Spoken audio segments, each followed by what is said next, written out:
On behalf of my co-chair Sue Willis and the rest of the schools committee, I would like to welcome not only the candidates this evening, but also all of you. Because of time constraints, we are going to forego the usual thing that when we talk about the coalition and our mission, and rather just talk about this evening and our focus for school policy and how it impacts integration in the schools and in the classrooms. If you're not familiar with the coalition, please feel free to stop off at our table in the back. Nancy Gagne is our executive director, Audrey Rowe is our program director, and Layla is the chair of the coalition.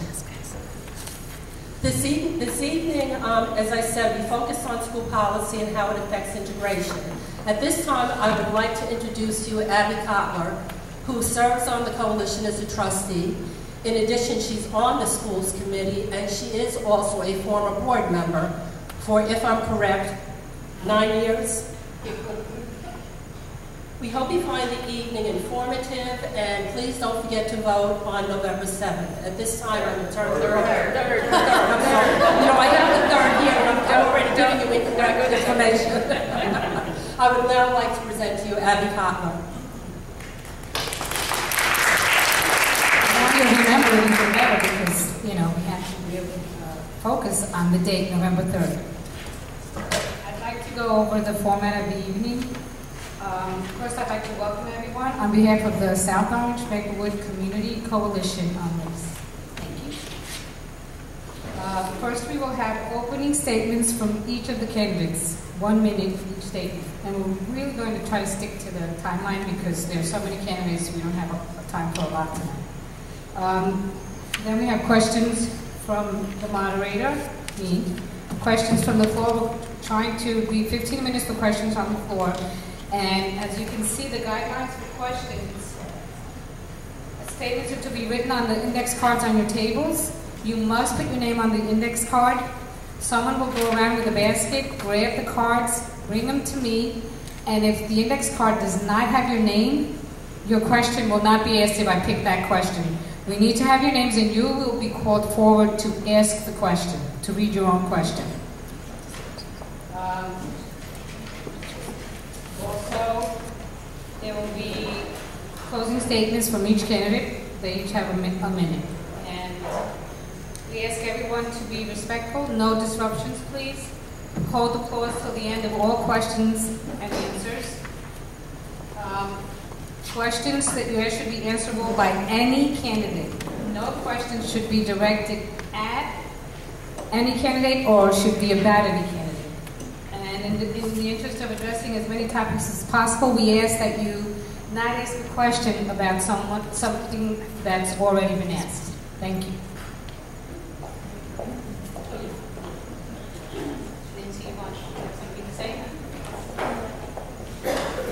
We are being taped by Village Green and Soma TV. It should be available on YouTube. The tape is over there, so we really do have to speak directly into the mic when you're answering questions so that we can catch the audio for the video. Thank you. Okay, I'm going to try to, not start here all the time, but for now, Chris Saban, why don't you begin with opening statement? Can you hear me? I can. No, it's a minute. It's a minute.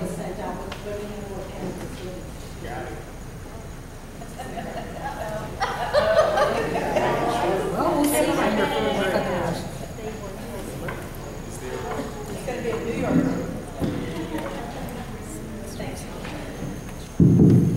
And Sue right here is the timer, so please, she will be giving you 20 seconds and then stop.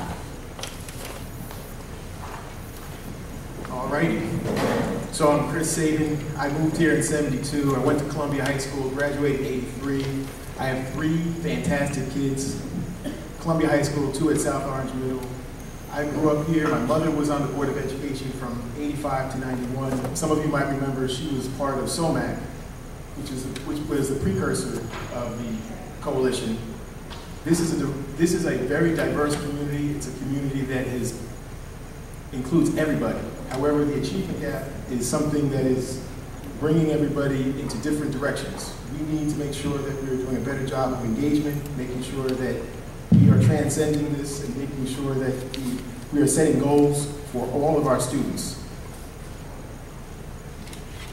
To make this a priority for everybody, we need to make sure that the board, we are delivering professional experience for everybody, and furthermore, for me, as a person with a financial background, I want to make sure that I can work against everybody's priorities to make sure that this is achieved. This is a time that I can help and make this work for everybody. Thank you.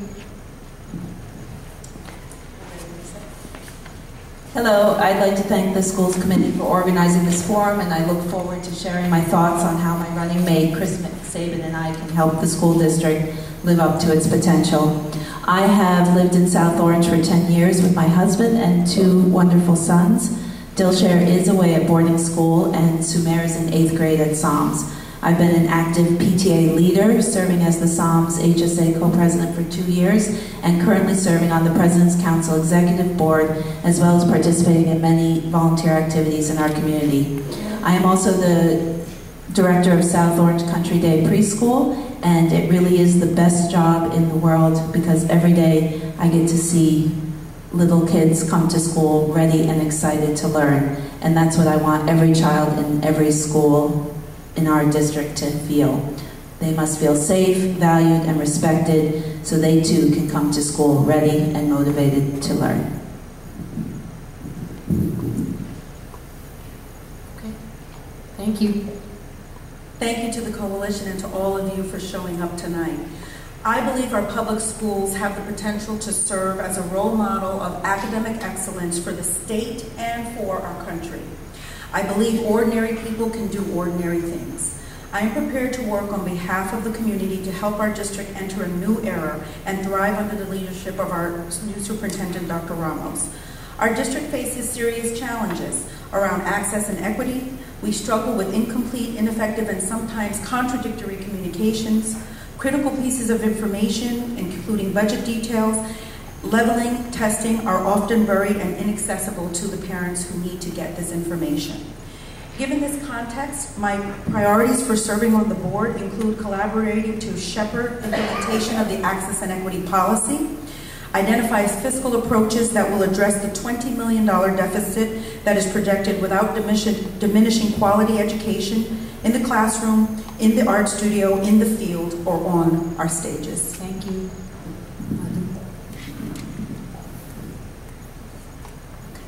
Good evening, everyone. My name is Madhu Pai. I'm a former Maplewood resident and current South Orange resident. My husband and I love being part of this community, and we are the proud parents of 2 children, a 6th grader at Psalms and a 3rd grader at Jefferson. I'm pursuing my 2nd term on the Board of Education. I've been serving as the board's first vice president since January. In my day job, I'm a senior vice president at Publicis, a global communications company. I believe a great education can take you anywhere. It was the catalyst that enabled my parents to leave behind a poverty-stricken country for the opportunities that the U.S. had to offer.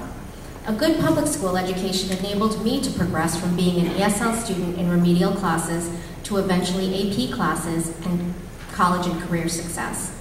I've tried to pay it forward through volunteer work with students in New York City's most challenging public schools, and now through my board work.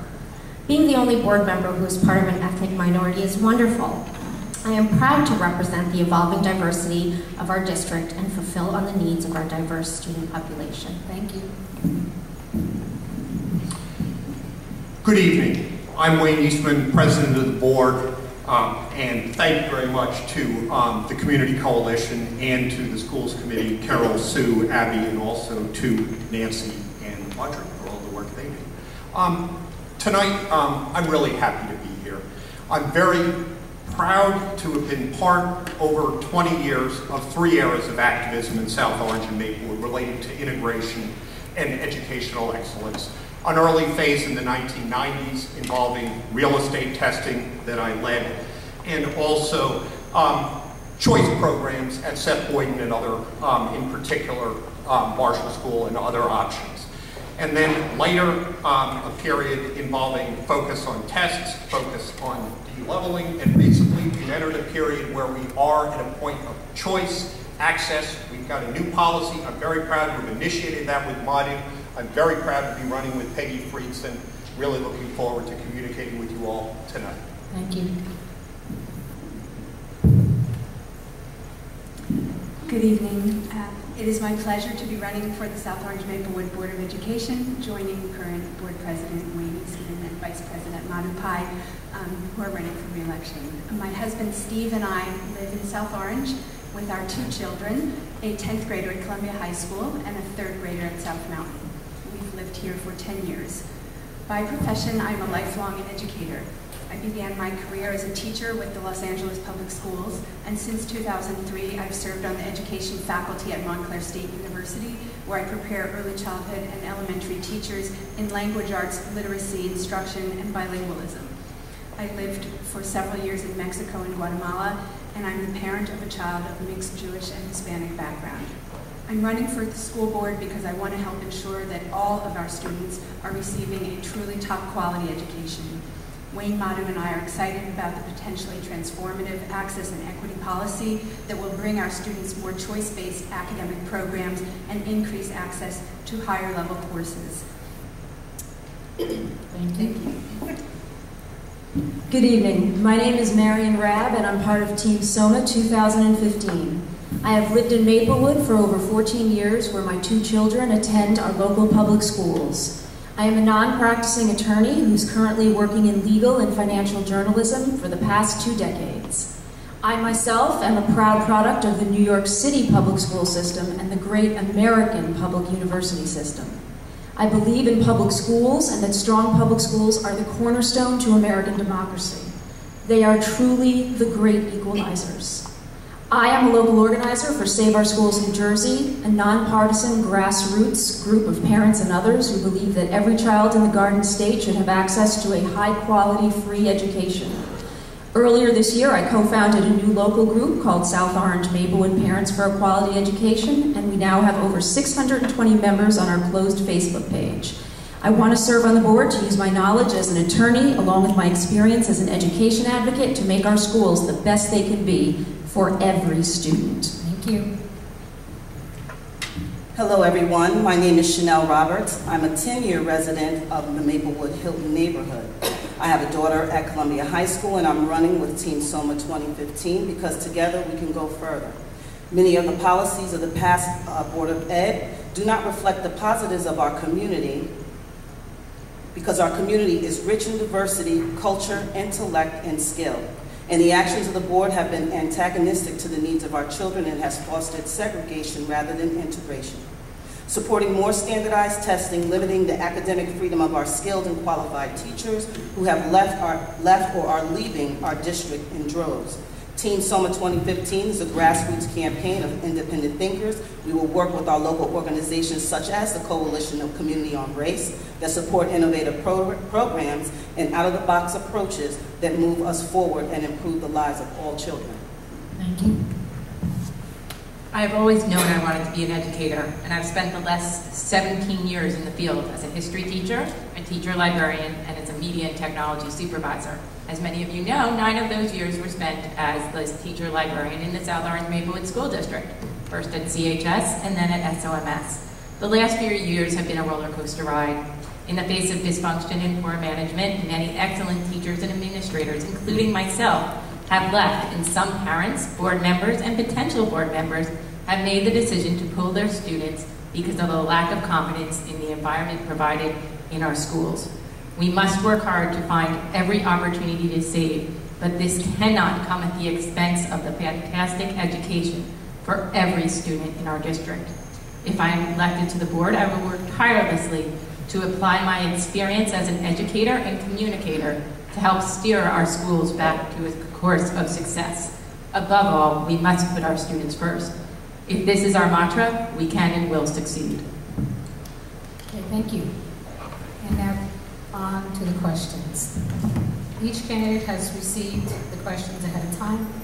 They have 1 minute to answer each question, and that you may pass. If you do not want to answer the question, you may pass. So I'll begin with, let's see, Dorcas Lynn. Question number 1. The district, if you can't hear me, please let me know. The district teaching staff is critical to the education of the student body, but for many years has not reflected the racial and cultural makeup of the student body in spite of efforts such as the diversity fair the coalition advocated for 2 years ago. What specifically would you do to recruit and retain a more diverse staff on an ongoing basis? Diverse representation in our district staff is critical for academic achievement and is the most direct pathway to ensuring a learning environment driven by inclusion and innovation. This includes the promotion of hiring practices that reflect a commitment to diversity. Working with the board, I would recommend conducting inventories in the places we are most likely to find diverse teacher talent. Our approach should be outreaching to teachers of color via relevant conferences and forums, participating in community-focused recruitment initiatives, bridge finder programs with local and regional teacher education institutions, and supporting career ladder projects for instructional aides and paraprofessionals, particularly when we're speaking about special education. Make no mistake, this is not about matching race to race. This is about identifying educators who have cultural sensitivity and who apply these skills and insights into a more dynamic and supporting teaching environment. I also recommend consideration of the Teacher Match Educational Professional Inventory, the EPI, assessment that allows districts to apply data-driven tools for teacher assessment. Thank you. Pass it to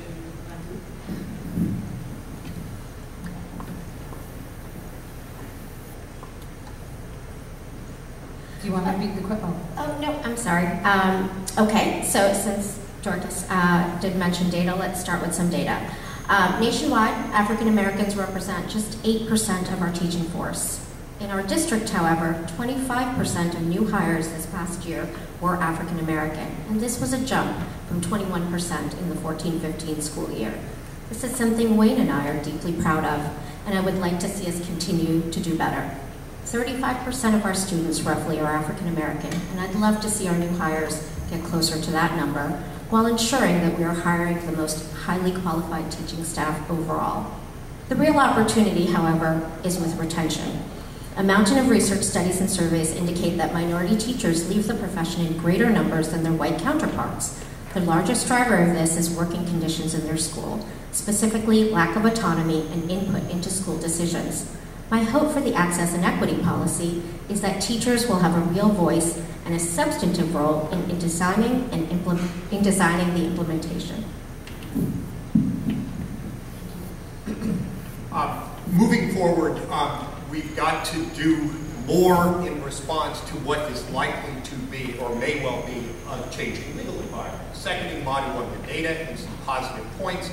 We've got to be able to work with potential Supreme Court doctrine and other things to advance the cause of having teachers of color in our classroom. One way to do it that we've got to think about that aligns with, yes, the mission of the coalition, integration, is thinking about place-based strategies. That is, we want to, as a district, if we have legal problems engendered with association of direct use of race as a criterion, look at information that is going to be available on the ongoing basis on where the teacher grew up, where the teacher has a background. Notice that the question we're all asked to comment on relates to culture, and it matters a whole lot if you grow up in a place like South Orange, Maplewood, compared to a homogeneous community. So my legal background, Madi's commitments, Peggy we're going to hear from next. This is an area that's important. Thank you. The challenge we face in diversifying our teaching staff is one faced by nearly every school district in the country. The problem begins in large part with the pipeline out of teacher education institutions like the one where I teach, Montclair State, where I see this challenge in evidence every day. Let me just share some data as an example. Of the 877 students enrolled in our teacher education programs at Montclair State last year, just 7% were African American. Compare that with 11% of our overall undergraduate enrollment of African American students, meaning that academically strong young students of color are not tending to choose the teaching profession, but instead are choosing business, engineering, and other paths. This same holds true for young Latino students, though the overall percentages are higher. This is fundamentally a problem of the status of the teaching profession, which we must work hard here in our district and as a country to elevate. I would strongly advocate strengthening partnerships with our largest teacher preparation institutions, like Montclair State, to get the most promising students of color into supportive student-teacher and mentoring relationships with our strongest teachers in district. The pipeline is key. Thank you. Our district has to get out there and do more outreach to attract and hire more teachers as well as guidance counselors of color. And I want to stress the hiring of guidance counselors of color because I think that is a very important segment of our educational staff that's been overlooked. And we need to have a much more coordinated and organized method to do this. When this issue was brought up at a board meeting a few months ago, I was in the room and I clearly remember one of our administrators mentioning to this question, what's the district doing to hire more teachers of color? And the response was something to the effect of, well, we went to a teacher career fair in Newark. Clearly that is not enough. I would hope that the CCR would be able to work with the new board to recruit and retain a more diverse staff on an ongoing basis. To that end, I'd support holding efforts like attending or organizing our own career diversity fairs at least once a year. And perhaps we could even look outside of the box and try to establish a scholarship program for some of our own students of color who would like to go into education, a scholarship that would then require them to come back and teach in our district for a few years. Thank you. Thank you, Marion. To add to your point, and those are very good points, race is important, but it's not the necessity for me.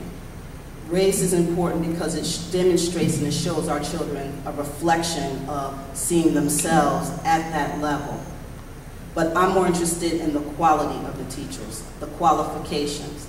I'm interested in teachers that are ready to work with our children within the parameters of our diverse community, working with organizations such as this one and others, coming together. We're at a critical juncture here. We have a brand new superintendent who is willing to listen to all of us. Now it's our responsibility as stakeholders who come together with these thoughts and ideas so that we can set new policy and put them in place.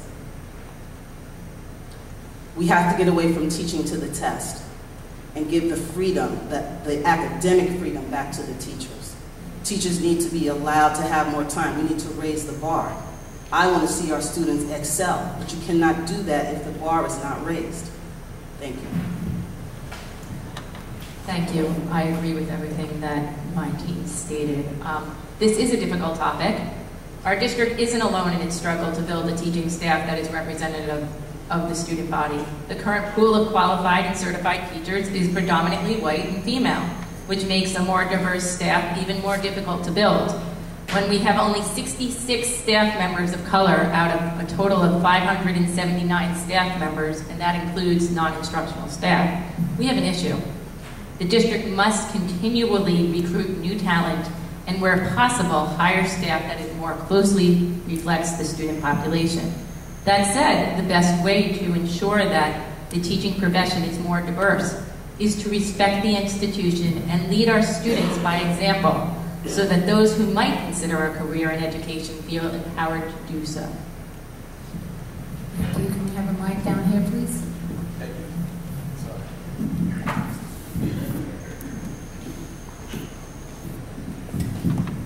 Those are a lot of great points, and I would agree with the majority of them.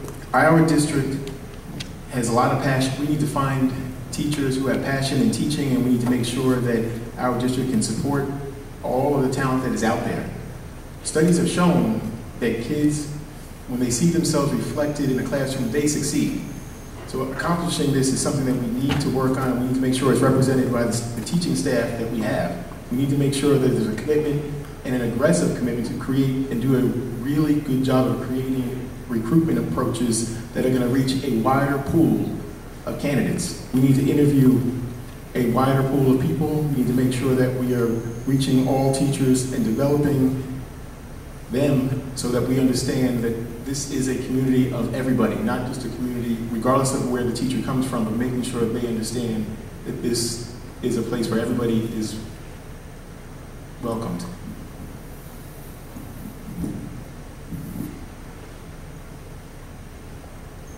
I agree, and I think the issue to recruit quality teachers who can be positive role models for our students and are interested in growing and challenging each student. And once recruited, we do need to have meaningful mentoring programs to support their success. As was mentioned, our community reflects this national crisis in that there's a shortage of people of color in education, and I don't think it's just the status of teaching. Historically, schools, our district in particular, have not always been welcoming places for students of color, and so few return to the classroom. Longer term, as we improve our work with our current students, the goal should be that future grads of our school system will want to come back and work here. Chris and I would argue for an aggressive recruitment approach similar to private sector efforts, one that identifies the best talent in the field and then goes after it, most often the people who are not actively looking. Thank you. Okay, we will go to question number 2. We'll start with Chris. And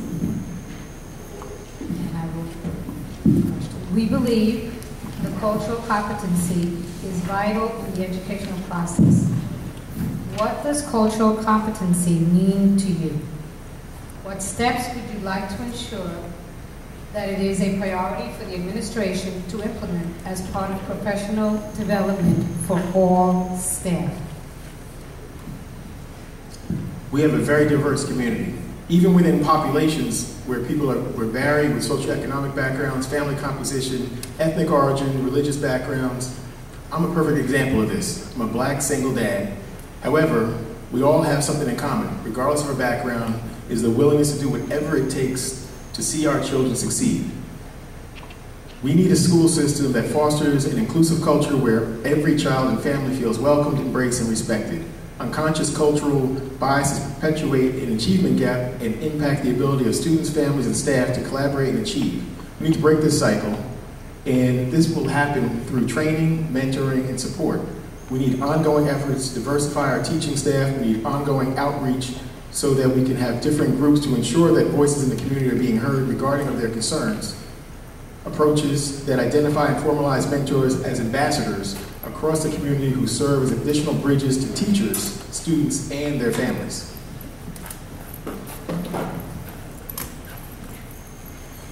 Cultural competency is more than just valuing diversity. It means being aware of and understanding how our own prejudices and biases, conscious and unconscious, affect our actions. We must be able to have frank conversations about what brought us to this wonderfully diverse community, while at the same time focusing on what continues to challenge us in terms of racial and socioeconomic disparity. At the school level, we need to actively train and support teachers to better interact with and be able to engage all students. Both administrators and teachers must be encouraged to begin the hard conversations that are necessary in order to recognize those practices that are not supporting all our students. This will not be easy, but is critical if we are ever to move forward on these issues. A district that values cultural competency is a district that takes a systemic, and systemic is the critical word here, it's across the board, school-wide approach to addressing issues of diversity and inclusion, unconscious bias, and cross-cultural sensitivity. For me, a fundamental measure of cultural competence is one's ability to seek and participate in meaningful interactions with people of differing cultures, socioeconomic, and religious backgrounds. My philosophy around cultural competence is aligned with the National Multicultural Institute, and it's the reason why I started my consultancy on diversity and inclusion.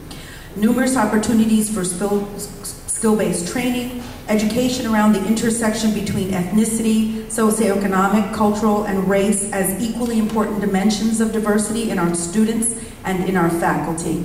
Training on communication styles, cultural cues, cultivating diverse allies, and unpacking issues around unearned privilege. Professional development priorities must include budgetary commitments that allow necessary training to take place. To me, cultural competency means being aware of the that different cultures have different histories in America, and that a robust teaching experience means being aware of these differences and being aware of the most optimal way to educate children of different backgrounds. In our governance role, Wayne and I have pushed the board to consider policy language on cultural competency. This language is intended to make it meaningful for our community while avoiding the traditional and narrow definitions which can sometimes be political and divisive. I would not advocate for any program that assumes the worst of our teaching staff or uses demeaning terms like white privilege to describe otherwise constructive habits like reading to your children. I do that, so did my immigrant parents.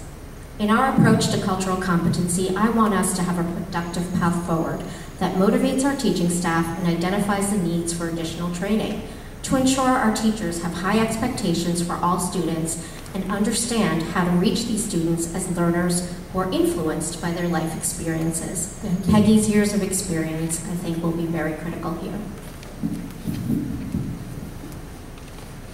Cultural competency. Well, lots of things.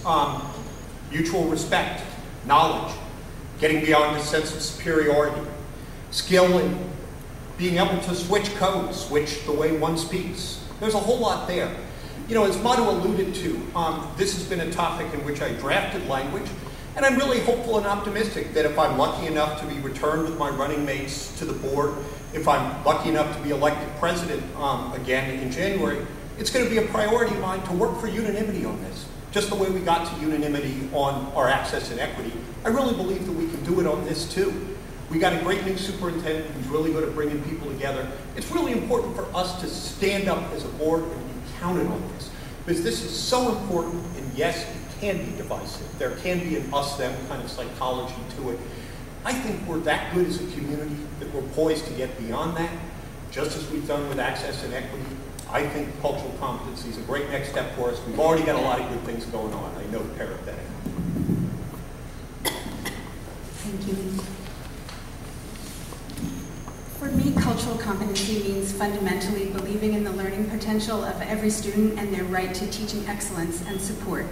It also means understanding how cultural and economic differences operate to privilege or disadvantage individuals from different backgrounds. I've come to understand this firsthand as the result of my many life experiences, from teaching in inner city Los Angeles to living in some of the poorest parts of Mexico and Guatemala, to my work with teachers right next door in Newark, Orange, and Patterson. I see these dynamics operate powerfully in the realm of language and literacy.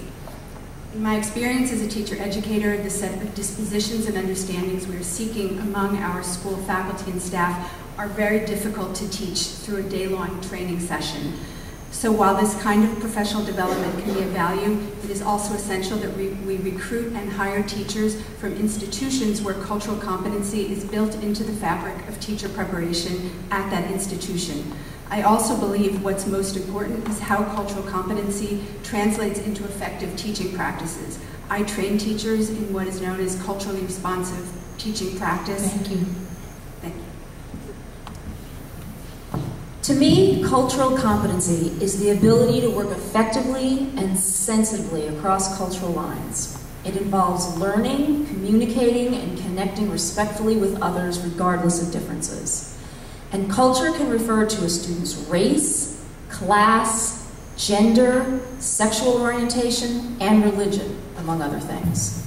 Teachers, regardless of their background or identity, must bring both cultural understanding and self-awareness to their work. The process of building this understanding through professional development and awareness includes several key components. 1, asking how issues of sameness, difference, and power impact interactions with colleagues, students, and families.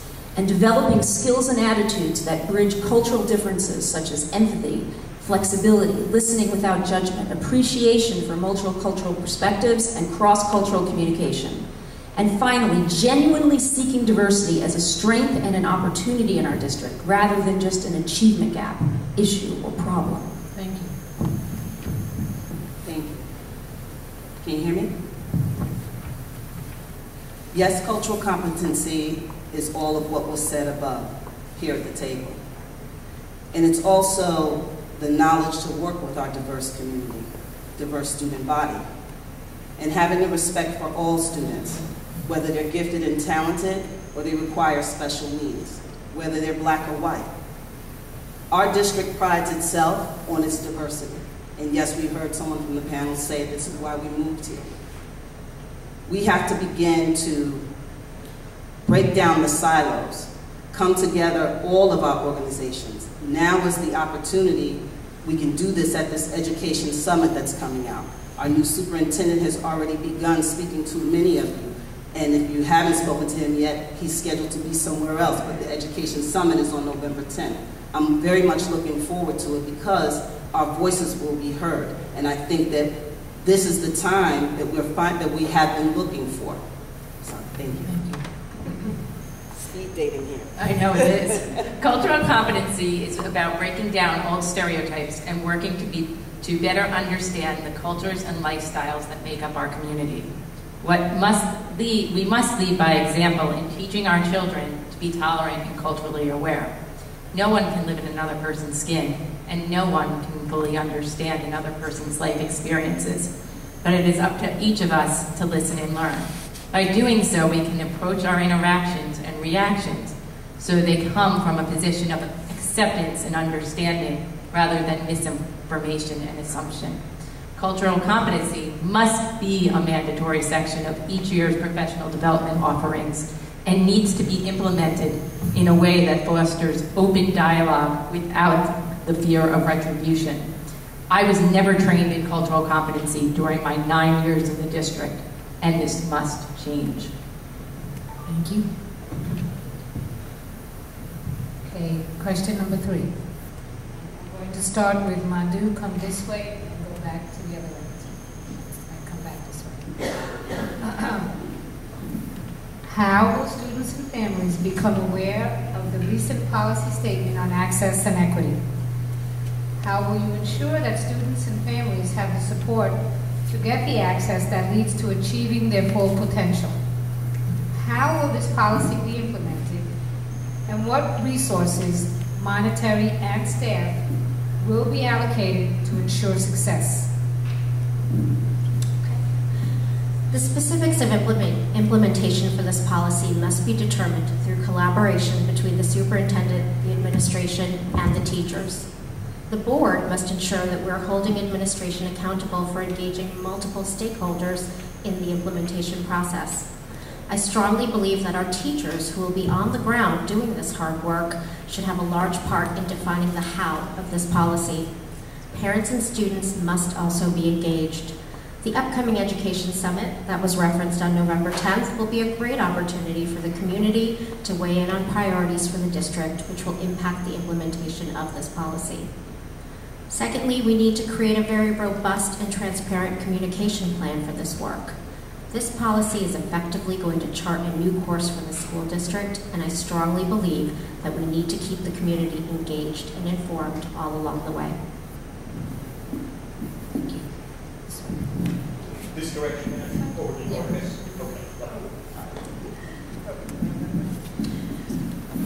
From my perspective, and from many perspectives of people I've spoken to on the ground in our 2 villages, the greatest challenge for this policy to succeed is communicating the policy to families and implementing the policy at the school and at the classroom level.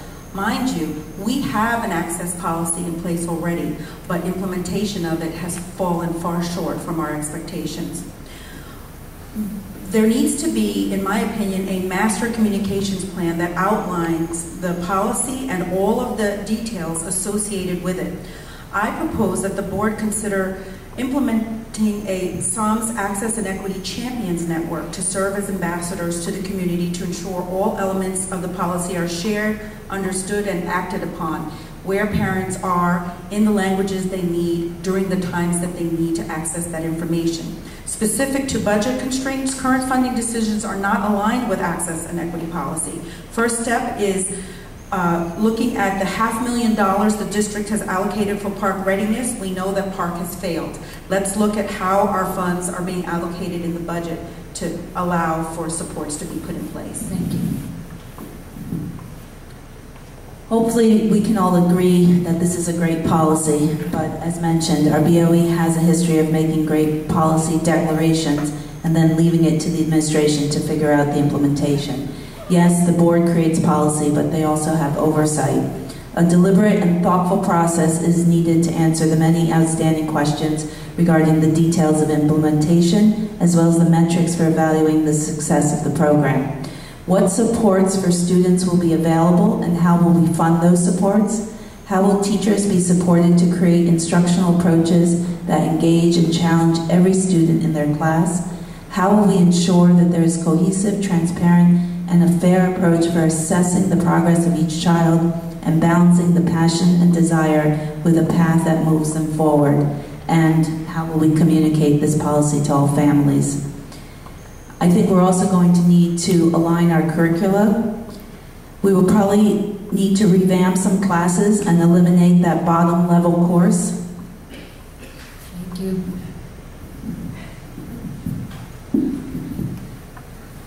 Superintendent Ramos' policy is a step in the right direction. The key will be communications, implementation, and follow-through. We must collect and track data to know where we're making progress. We need a strategy for implementation that includes milestones and ongoing communication that reach all segments of the population. There has been a lot of fear-mongering and misinformation spread by other candidates that me and my running mate Anne-Marie Manning will eliminate all levels. This is not true. We need to continue to maintain a system where all students can achieve, and the barriers are relegated to levels which were not appropriate. We need to make sure that access is available to everybody. Regarding resources, leveling the existing programs, we need to rethink how we use them with what we're already doing to have better coordination with leaders in the community that can make budget-neutral ways to achieve our objectives. The other end? We need a mic. Oh, okay. I guess that's me. I applaud the board for finally taking the step in the right direction towards access for all students, even if it does stem from the district's recent settlement of a lawsuit brought by the ACLU and the Office of Civil Rights. This board has a history of making policies and not following them. In order for the policy to succeed, a number of things needs to be addressed. It must be fleshed out further, providing more detail on what the process will be for parents and students to take advantage of the policy's promises. By definition, this policy is designed to make it harder for the district to lock students into specific levels or tracks. Would hope the ultimate goal is to get rid of the tracking that is now in place and allow any student who wants to sign up for AP classes to do so. Until we know more about the details of this policy, I cannot state how I would allocate resources. Team SOMA 2015 and I will do everything in its power to ensure that the administration has the necessary resources to fully implement the policy. Thank you, Alyssa. It is impossible to remove all levels. And aside from that, children learn differently. So I can't fathom groups of children on multiple levels learning together. But what we can do is we need to raise the benchmark for success. And that means reallocating our resources so that our students at the top get the best of the best, so we can raise the bar, so that we can become the best district in New Jersey as we once were, and also by funding, excuse me, I'm sorry, I have the timer on my mind. But we just need to invest at the top so that all students, so the students at the top can get what they need, and that will raise the benchmark of success for others to come behind them. Thank you. I've stated this before and I'll state it again. I hope with all my heart that the new access and equity policy can be achieved. But I fear the devil will be in the details in effectively communicating this policy to all students and their families. And while I wholeheartedly support providing all of our students with age-appropriate academic supports for access to advanced non-level courses, my concern is how we will actually implement this. The policy's language is vague, and I'm always concerned when I see the word rigor used in the same sentence as kindergarten. We as a community must come together and decide what our educational priorities are going to be. As Dr. Martin Luther King Jr. said, a budget is a moral document. A budget is a moral document. And in a perfect world, we wouldn't have to make any trade-offs. But obviously, this isn't a perfect world. But apparently, it is a world where we can easily afford nearly $20,000 to pay for 6 months of Let's Talk, the new software program that our new superintendent is hoping to launch out of its pilot next month. And that's just for 6 months. Thank you. The new access and equity policy. Can you hear me?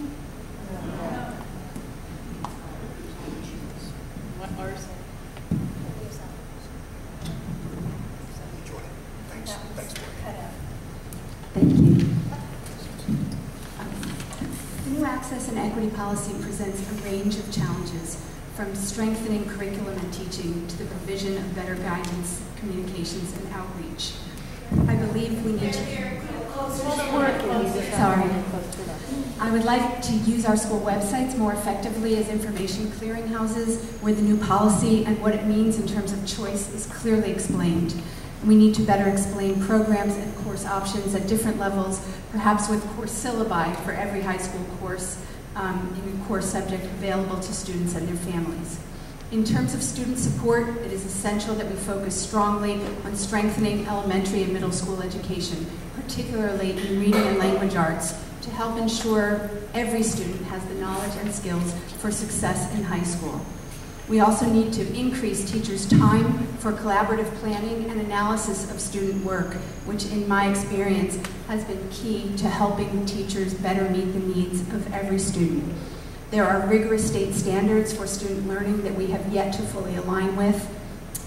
Giving teachers time and support to closely examine where their curriculum is or is not aligned with these standards will go far to help all students reach their potential.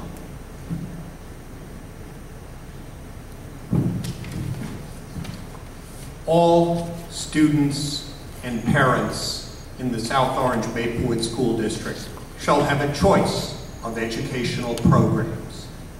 That is the powerful core, though there's plenty more, in the access and equity policy that we passed unanimously last Monday.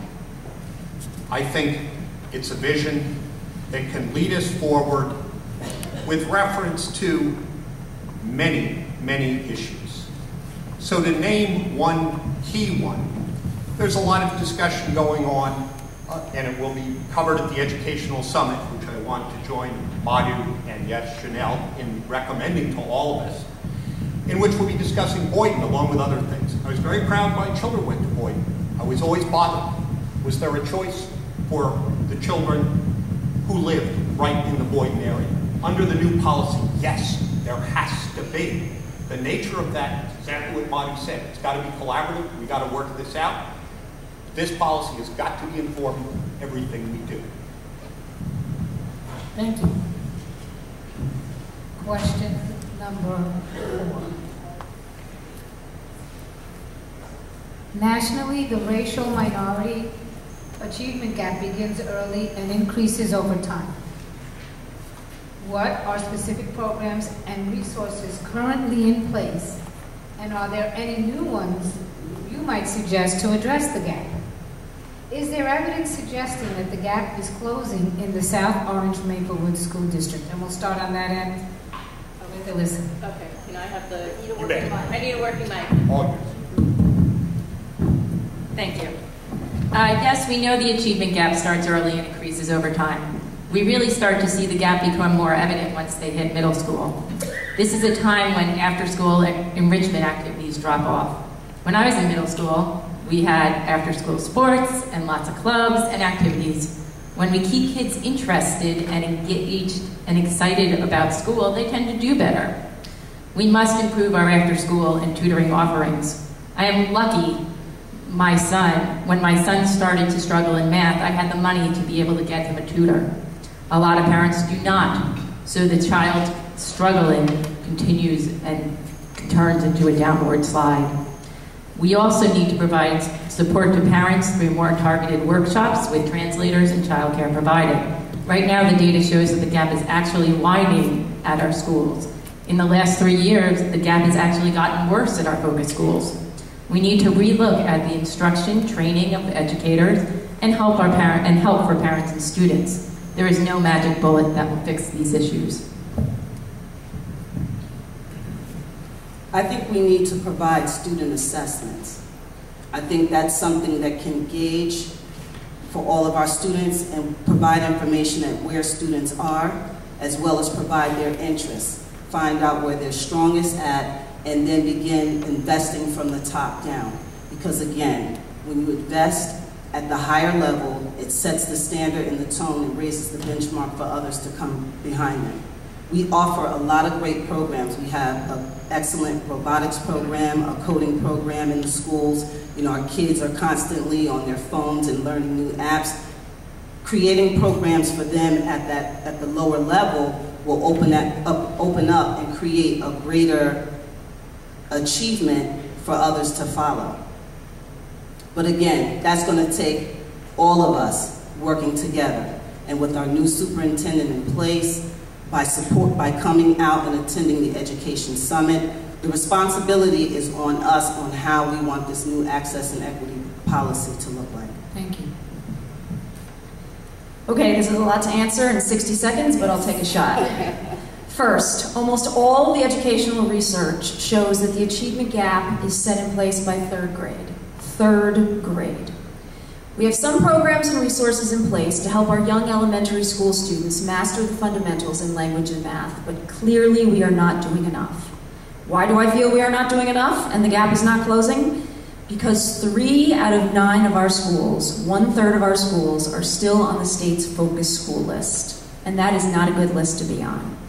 These schools are Clinton Elementary School and both Maplewood Middle and South Orange Middle School.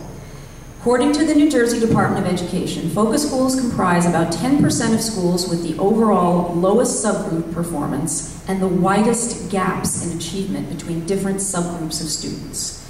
And the reason that all 3 of these schools, our schools, are on the state's focus list is, according to the DOE, because of highest within school gaps. In other words, they are on the list due to unacceptable achievement gaps between minority and non-minority students. Thank you. Thank you. I believe that much of the success of our district rests on how well we prepare all of our students with excellent reading, writing, and communication skills. There's much evidence to bear out that achievement gaps manifest themselves most dramatically in this area, both nationally and here at home. Doing this early on is key. One program we have in place that is producing some promising results is our early reading intervention for K-3 students identified as reading below grade level. This program positively impacts our district's African American students and students with disabilities, and all students, in fact. Our early reading intervention program appears to be particularly effective in 2nd grade, where the number of students reading below grade level at one elementary school went from 32% in the fall to just 7% in the spring. What these reading assessment data also reveal, however, is that we are not helping our struggling readers to get caught up with nearly the same effectiveness in 4th and 5th grades when this intervention is not available. I also believe we need to look very self-critically at our reading and language arts program in general and at how our reading writing workshop approach may be working well or not, and for whom. As we consider the achievement gap, we need to consider traditional test-based criteria, because after all, there has to be accountability.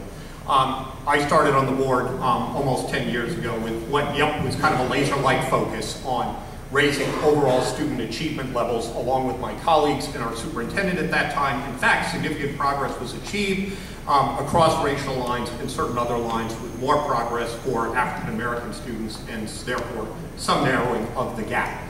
Attention to the numbers, much as tests are not the be-all and end-all, remains important. At the same time, we got to be creative. Let's talk about the choice-based approach as it relates to this and realize that instead of a patronizing approach that says we're going to treat students differently based on assumptions about what they want based on their race, let's be talking to parents. Let's be talking to students. Let's see what people want.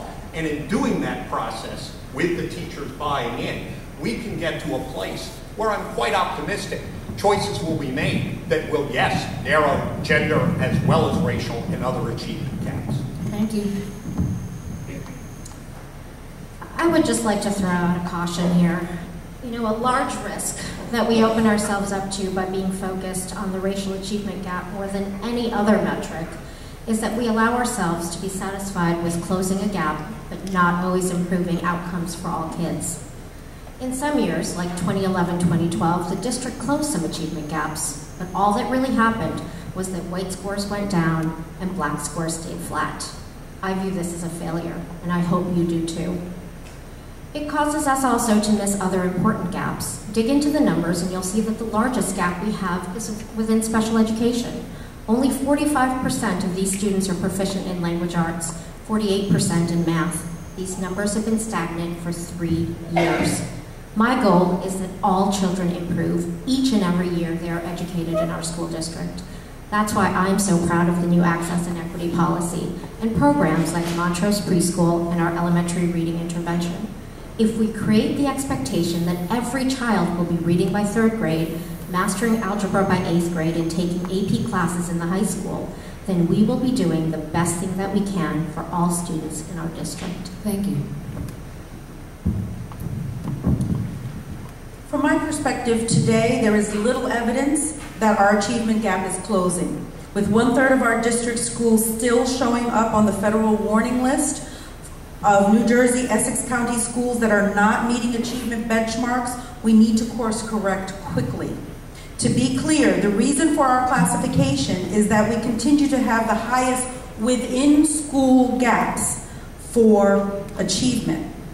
If that is not a huge rallying cry for implementation successfully of the access and policy and equity policy, then what is? Necessary improvements need to have started happening yesterday.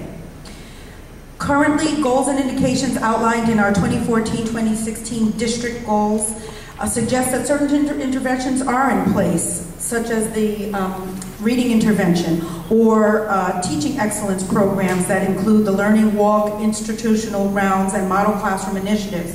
But equity challenges in our district also come from racial ethnic disparities that are often associated with socioeconomic status. As a district, we must push for policies that effectively and adequately offer supports, reinforcements, and interventions irrespective of students and families' purchasing power to access them. This is where I want my $121 tax increase to go next year.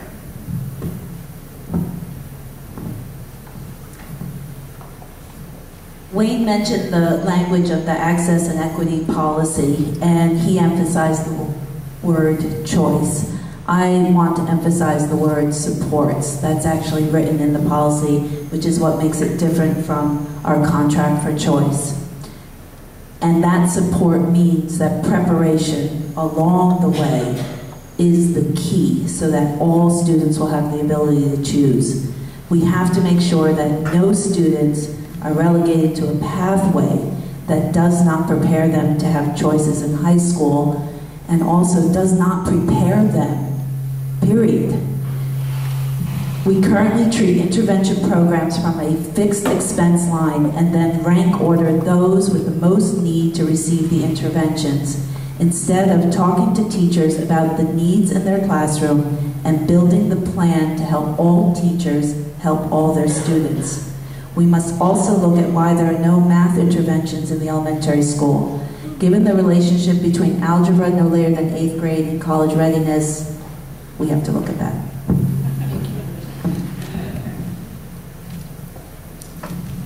The district is supposed to take care of all of its kids.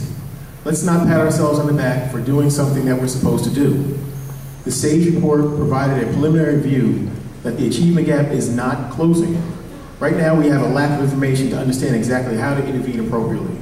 But we can leverage existing tools to do this and by collecting data, identifying needs, and create metrics to track on a regular basis what's going on. And the community should expect the board to report regularly and hold the board accountable to the progress being made. We can't wait until kids are reaching Columbia High School to make the right approach.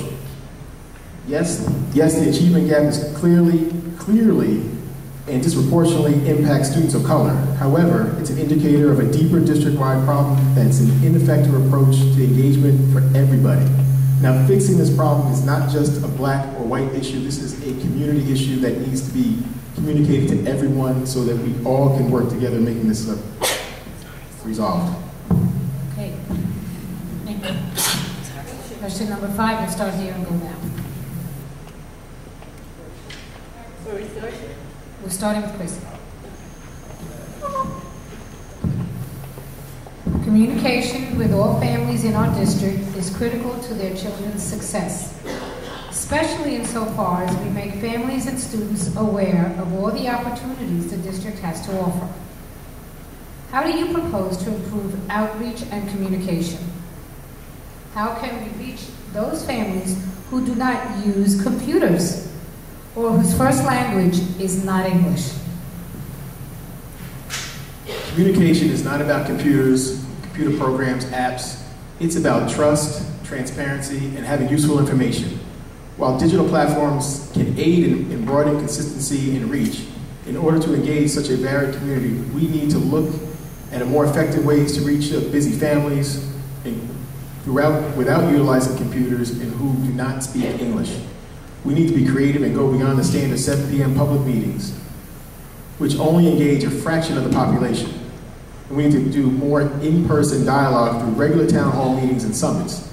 We need to offer communications in multiple languages and explore different channels, venues, and times of day, as well as support that will make it easier for busy families to participate. This is an area where we can coordinate, collaborate with community leaders, and we can have a larger impact on a more diverse community.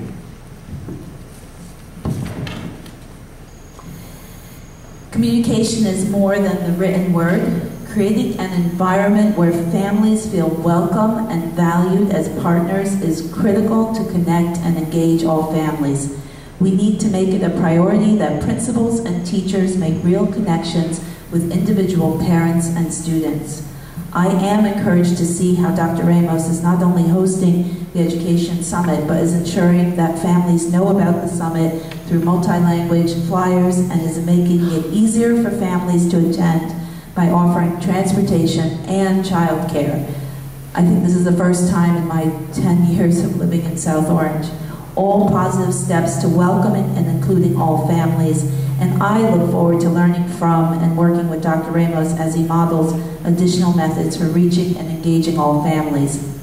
This is particularly important in terms of access and equity. There can be no equity if only certain people have the information and the wherewithal to act upon it and seek that access.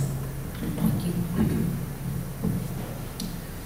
Recent efforts to improve communications from the district have been encouraging, but also have been mixed. The Let's Talk online tool has been implemented to solicit feedback, but this pilot comes with associated costs when alternatives for engaging the district in ongoing, meaningful dialogue for the long term may be available. Currently, communications are piecemeal with letters, emails, web posts, and mobile text used to communicate district and school level information. From my perspective, we need a master communications plan that focuses on increasing transparency and streamlined access to academic policy, establishing and supporting consistency and timelines in district responses to community inquiries on their terms, standardizing district communications to reduce inconsistencies in how different sets of parents receive information based on which side of Springfield Avenue they live on, which language they speak, or which school they attend. Thank you. Effective communication takes two forms: proactive outreach and responsiveness. As it relates to responsiveness, we have taken steps to ensure greater accountability. I believe the Let's Talk program is a good short-term investment that will help us create a culture where a meaningful response in 2 days is just how we do business. Improved proactive outreach will be yet another positive outcome of the access and equity policy. We must empower students and parents to be able to make choices by having clear and comprehensive documents that detail what each academic program or level is, what it offers, and how it is distinct from others in the same subject area.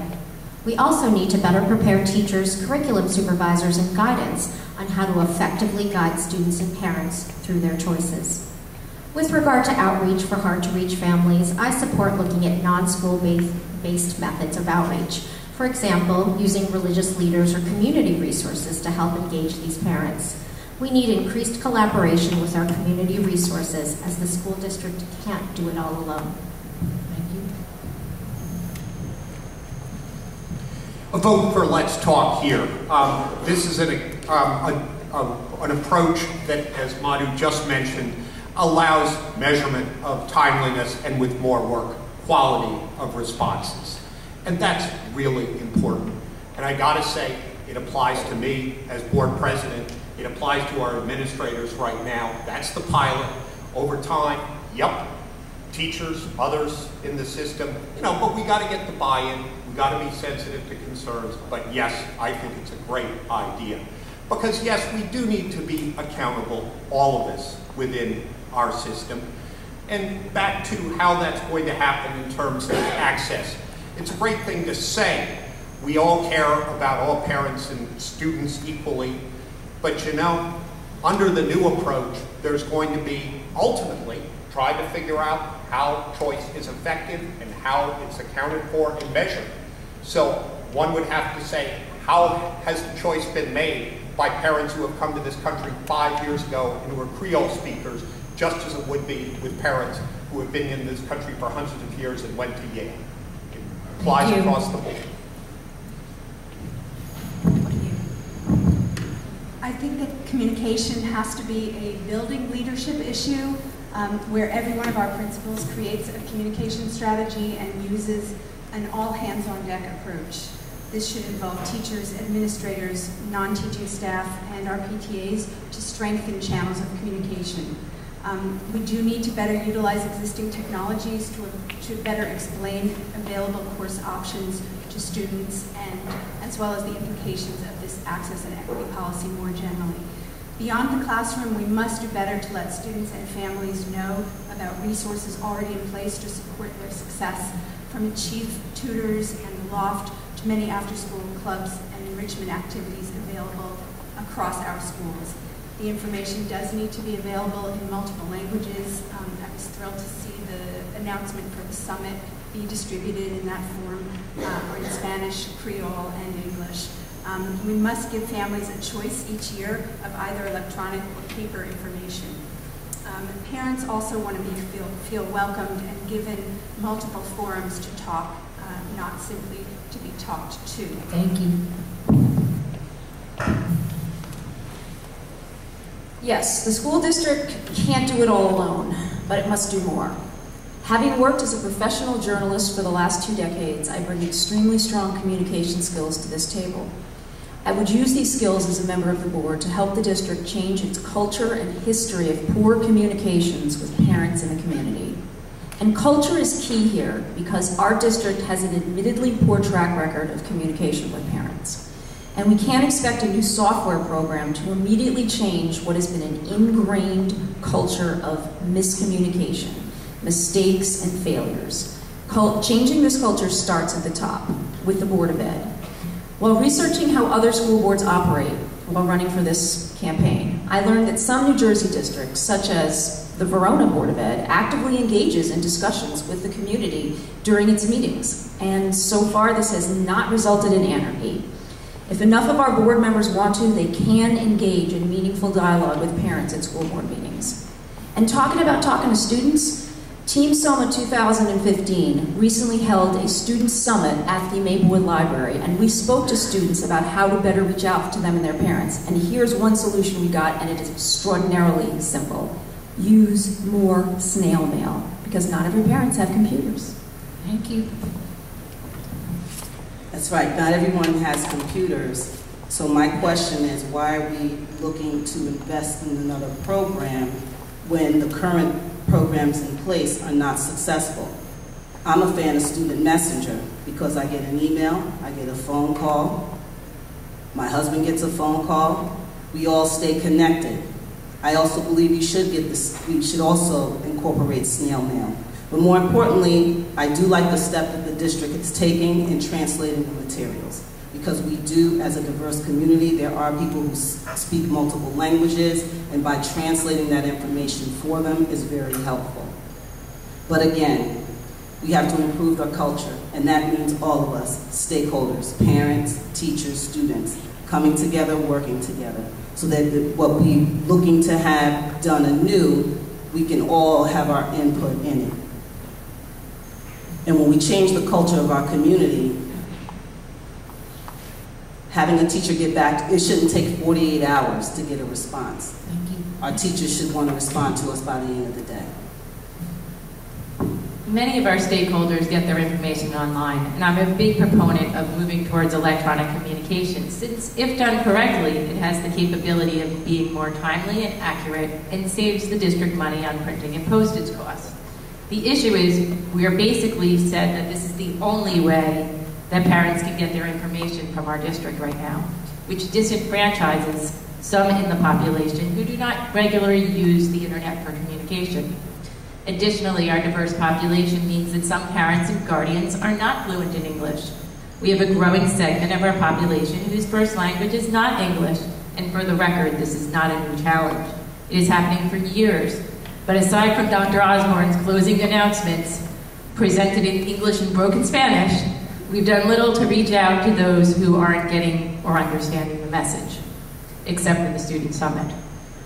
We can't expect parents to be involved advocates for our children and our district if they are left out of the loop. Thank you. Question number 6, I'm going to start with Wayne. Go this way. The arts have been a vehicle to student integration, narrowing the achievement gap, increasing academic success, and personal enrichment. In light of recent cuts, what would you do to ensure that the arts programs continue? Okay, thank you, Abby. On arts, yes, we have traditional strength both in music and in fine arts, and overall I would note that our spend on the arts is substantial. If you look at sports in comparison to peer districts, we're a bit below. Arts, we're above. I think that is fine in terms of the commitment to the arts and support its continuing.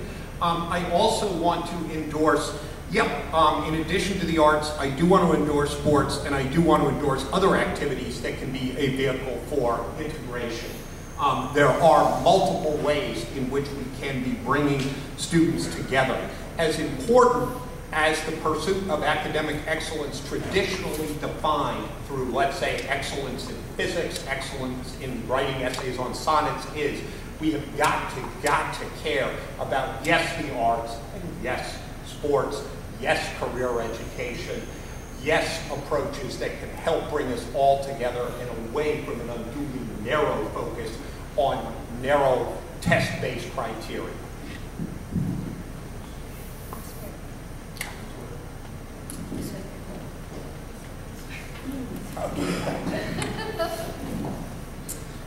I believe we need to integrate the arts into our everyday curriculum instead of just making them standalone specials that only some students have access to. 21st century learners need to be creative thinkers. They need to be able to work collaboratively. They need to have more global awareness, and the arts can support all these objectives. One of the key reasons that I supported the current middle school schedule is because it was to have restored art and music to struggling students. These are our most vulnerable students who often struggle to connect to something in their school day, and the arts is often that something. When the board made the difficult decision to not move forward with IB, it was our desire that administration carry forward the interdisciplinary approach into all grades.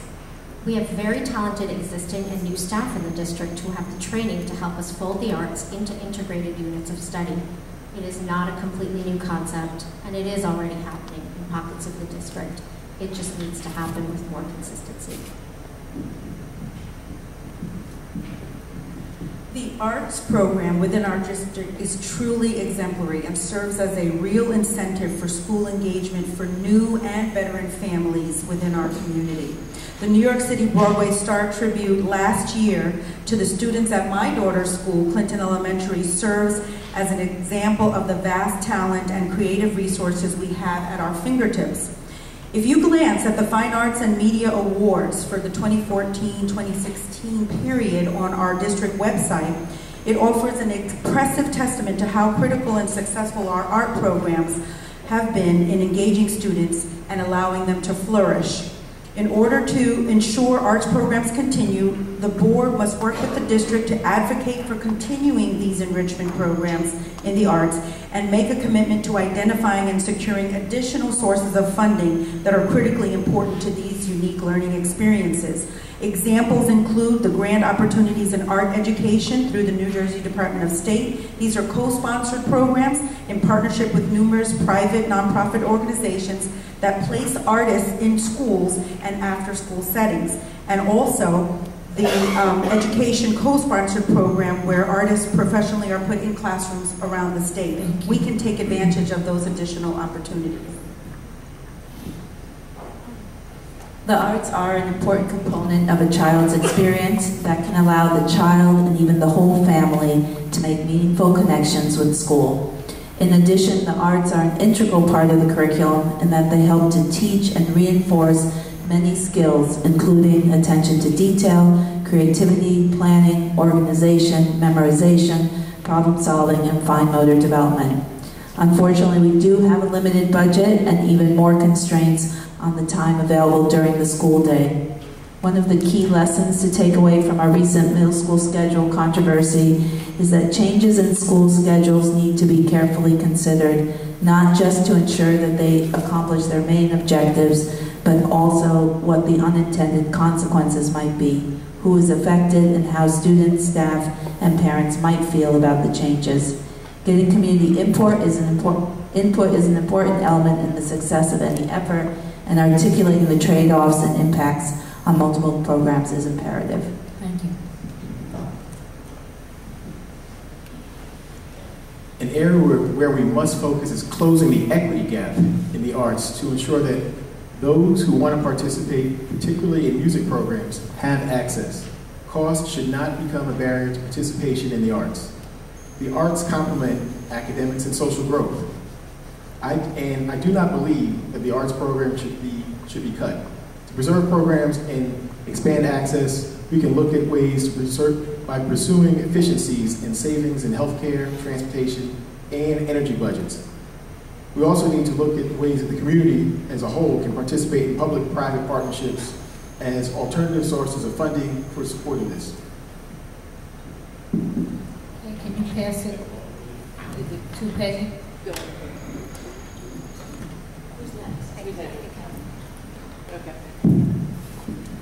Ensuring that the arts remain central to what we do in our district is fundamentally a matter of values and commitments. I will bring this commitment to the arts for both their value in enriching our culture, in supporting individual fulfillment and academic achievement, and as one of our most well-integrated elements in our school programming. Our instrumental music program, for example, has been highly successful at reaching across all racial and socioeconomic groups, including children with learning disabilities. We need to look very carefully at our middle school scheduling and do everything to maintain music and art as a part of students' regular programming. For many students, this is what keeps them excited about school. I believe that provided we maintain the high quality of arts instruction we provide, it is unwise and counterproductive to ever sacrifice students' access to rich arts options in the name of closing the achievement gap.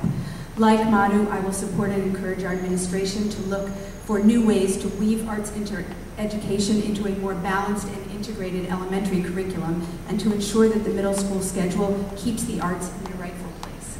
Thank you. I love this arts question. This is such a great question. What would I do to ensure that our district's arts programs continue? Everything possible.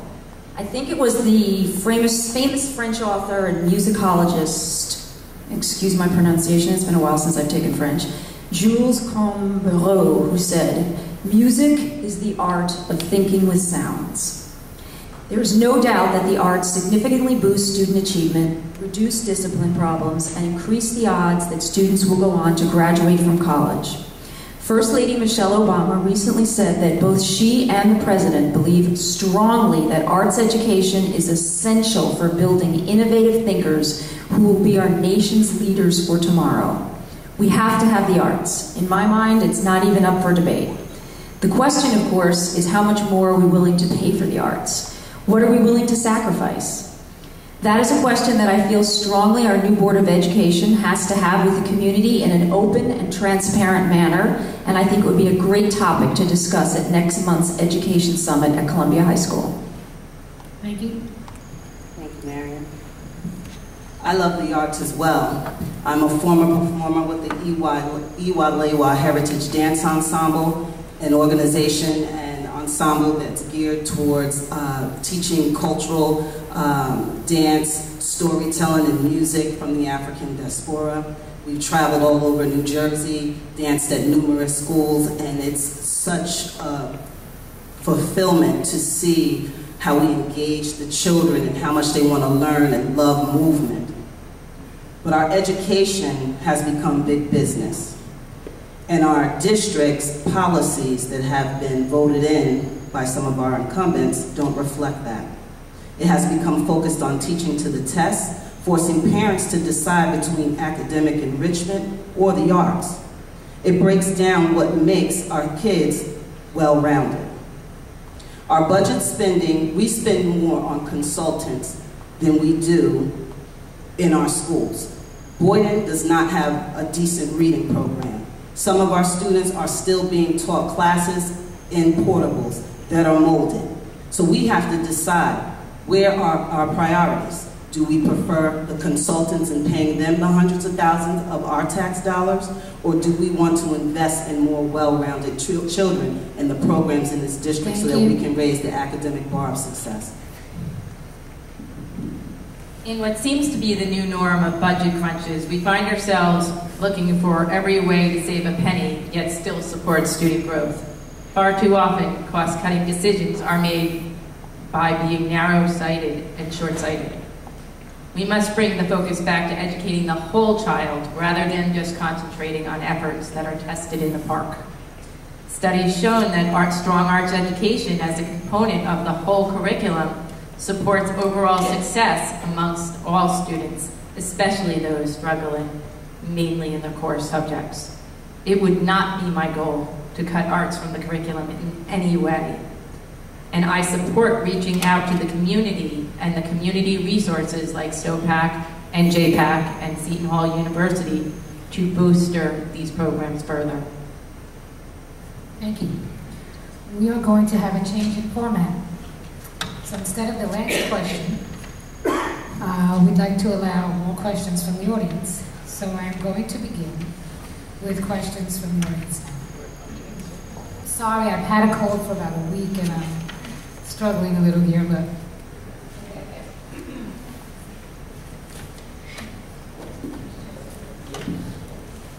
this is Jane Bleasdale.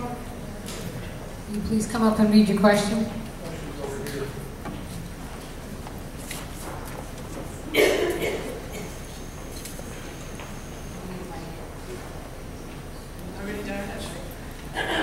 Hi, this is my question for you. Would you maintain the progress in de-leveling at the middle schools, and how do you view leveling's effect on integration? Do you want me to repeat it? Yes. Would you maintain the progress in de-leveling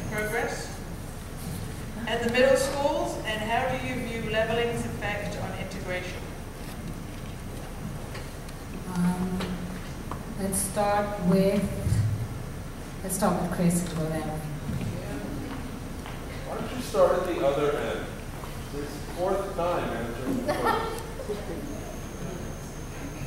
first. Fine with me.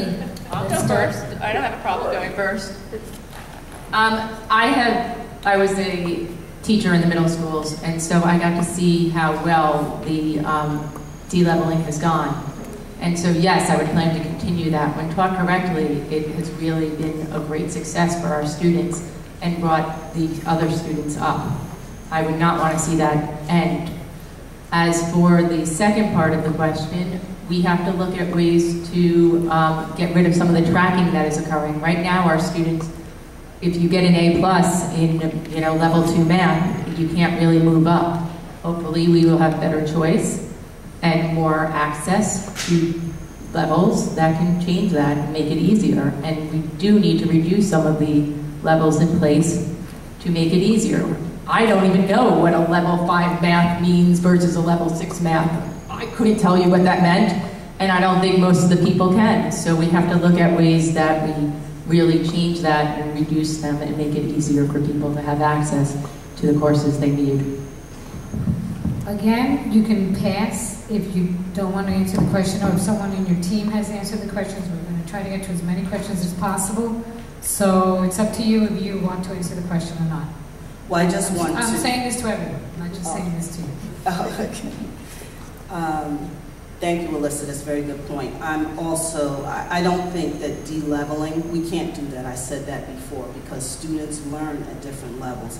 But we need to provide the teachers with access resources that they need so that they can teach to move students up.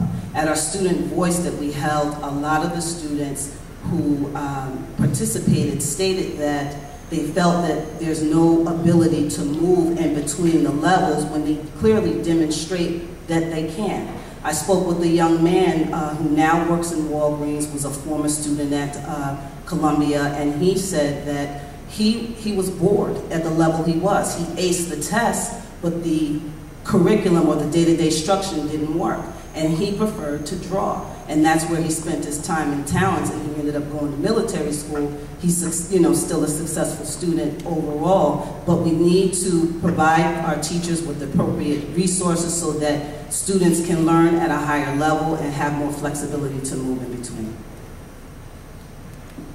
I'd love to answer just a specific portion of that question, and that's about the de-leveling in middle schools. I feel very strongly that we cannot totally eliminate levels, especially in math, but I also feel very strongly that the district's math placement is broken at the beginning. In 5th grade, where students become hyper-aware about the impending ranking they will be given in June, and this ranking, which will determine where they will be placed in 6th grade math, is not an accurate assessment of student knowledge and is not working. As numerous parents testified in front of the board this past spring, I was there, I heard them. And to add insult to injury, the lowest level of middle school in math is called college prep, which is a misleading and almost Orwellian description of a level that will never allow a student, if they stay in college prep, to take calculus or higher level science courses in high school. So while I approve of the spirit of the board's new access and equity policy, many questions remain on how we will successfully implement and fund it. I've been at this issue so long, I'm going to speak first, and then for Madhu and Peggy, and then turn it over to Madhu and then Peggy. This issue of levels has been contested. It was an issue in 2006, it was an issue in 2012, and I gotta say, I think it's just a great thing that we've come together on the idea of access, equity, and choice. So I'll just state my position clearly, which is, yep, as I've always said, for older children and complex material, levels have value, and yep, I've always said that the choice and access part is very important too. It really is, and it's really important that we've gotten there now. So we've got to look creatively to the question about the middle school. To the extent you say, let's say social studies or science, let's say in 7th grade, is some might be considered a choice desert. Is the answer to get levels? No, I don't necessarily think that's the approach. What do we do creatively that gives a choice within science? Are levels under the new policy, among other things, a choice? Yes, but they shouldn't be the choice. Or do they exist in some areas and have value? Sure. Despite my repeated asks, we actually have no data that proves that de-leveling is working in the middle school. And in the absence of data, I wouldn't feel compelled to make any more decisions about de-leveling. My hope is that the access and equity policy will move us away from this age-old debate that has actually torn this community apart. This policy is about choice and access. This could mean levels, this could mean certain strands of specialized learning. Science classes, that may be different for future scientists versus kids who might be interested in other areas of study. I believe we need to learn and hear from the community, and then we can decide what the implementation of this policy will truly be.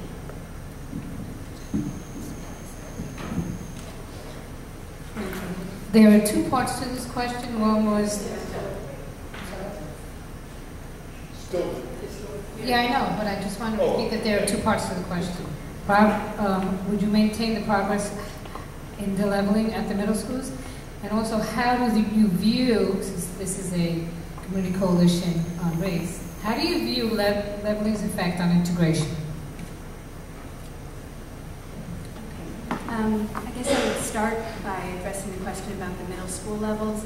And I do agree with Madhu that, while I can say kind of anecdotally that I've seen de-leveled classes work for some children, I would also like to see more data to allow us to make these decisions grounded in evidence. I also agree that there is a place for leveled learning and instruction at the high school with complex material.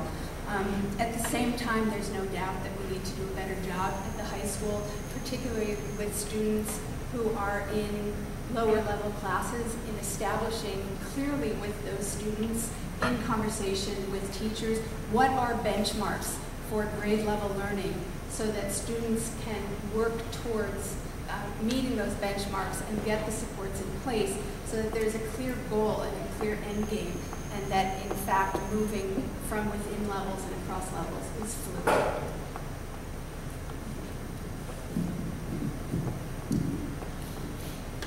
I believe that a student's ability to perform and excel in mathematics should not be contingent upon how she tested twice during 5th grade and in middle school. For the majority of students, excessive standardized testing creates stress and anxiety that distracts from deeper learning and serves as a disincentive to pursue deeper mathematics interest and instruction. The rigid approach rewards early and skilled test takers and punishes a wide range of students, including those who may not have reached their potential early on or who have limited access to the supports that would enable them to be better test takers. I would actively work with the board to identify alternative approaches to math placement that do not follow the rigid leveling system, categorizing students well before they have the maturity, opportunity, or success to fully realize their math potential. Specific to leveling's impact, I don't want any students in our district to self-identify as being in the stupid math class, which is something that I heard consistently in my discussions with parents and students. Thank you, Jane, for that question. And I actually struggle with this question because at the middle school, I think we forget that there are 10, 11, 12-year-olds. And some of the anxiety is around how we place students into these levels. And I can't exactly separate out what is disorganization, what is being poorly prepared through our elementary school, what is the effect of the poor delivery of promised services, not as an add-on, but actually so that each child can be a successful learner. And then I also think that as we don't have clear definitions of who gets into what level, where do our biases come into play, where do our stereotypes come into play, and where does the advocacy from families come into play as well? It's not an easy answer, Jane. No, it's not an easy answer, but for myself, as a person who comes from a background of marketing and advertising to people of color, Black and Hispanics, you have to understand that everybody needs to be included and be appreciated, and we as a community have to make sure that we are reaching and reaching all communities. The area as it relates to integration becomes a serious issue.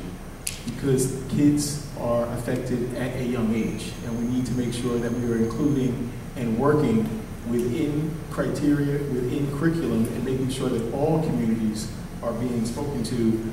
And it's not something that you can just leave on one side and hope that it's going to be taken care of. It needs to be managed from the top, from the board, and spoken to on a regular basis, and it should never be considered as it's something that the data speaks to it on a basis right now. That part is making me a little frustrated sometimes.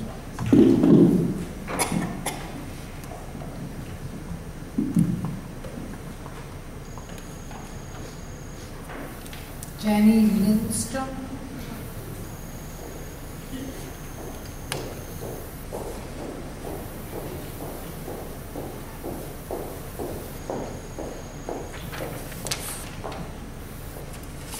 What do you know about the disproportionality issue in our district currently being monitored by the state?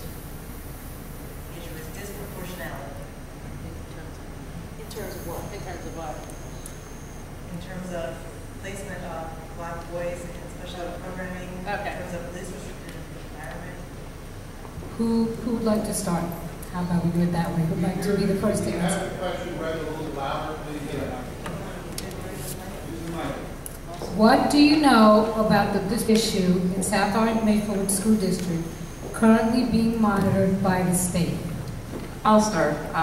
I was working with Sage Consulting on this issue, and it's something that I'm very passionate about. I have since resigned to run for Board of Ed.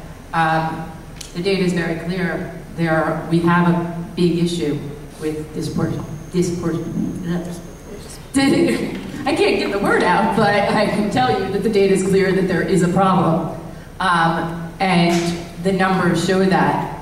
We have to change things, and we have to do things in a different way. I think the SAGE report that was out there right now is a good starting point, but there's a lot of work that needs to be done. We are just starting to peel the layers of the onion to see all the issues going on. I mean, right now, our guidance department doesn't even track what students they see on a daily basis. We don't have statistics or data on discipline issues. We don't, we're lacking information that could be very helpful. So yes, there is an issue, and we have to find ways to address it. I'll just add to what you said, Alyssa. Because we're lacking the data, we're spending more. It's costing, we're paying a company, DMC Consultants, who has cited us with 28 violations against issues with our students with special needs, and we've already allocated out $450,000. So when we talk about the needs of our district and our students and setting the benchmarks for success and raising the bar, we need to reallocate our resources. We need to revisit how are we spending the money. We're quick to say we don't have the money, we'll need this or we'll need that, but we have to look at, well, we need to reallocate it. We need to look at where the money is being spent and where the importance is. And to me, it looks like we're more invested in the consultants in the business of education than we are in our children. And that I have a problem with that. I think my team members spoke about this adequately. I'll pass it off. Thank you. I am aware that the district has been cited for the over-identification or disproportionate identification of African American boys for special education or as having disabilities. This is a problem nationally. There is disproportionate representation of African American males, predominantly for reading-related disabilities, and I think once again it brings us back to the urgency of examining our early education programs, particularly in reading, to examine how well are we supporting the needs of all of our students during the earliest years. Are the approaches that we're using really providing a foundation in reading skills that allow every student to succeed? It's very difficult to see so many students being identified for what may in fact be gaps in the instructional program and the types of supports that they're getting during those early years. Seconding Peggy's remarks just now, The district has been on a campaign over the last several years based on the recognition that success in reading intervention in early years is key to reducing the number of children who are placed in special education. So yes, we've been on that, and yes, there's more to be done.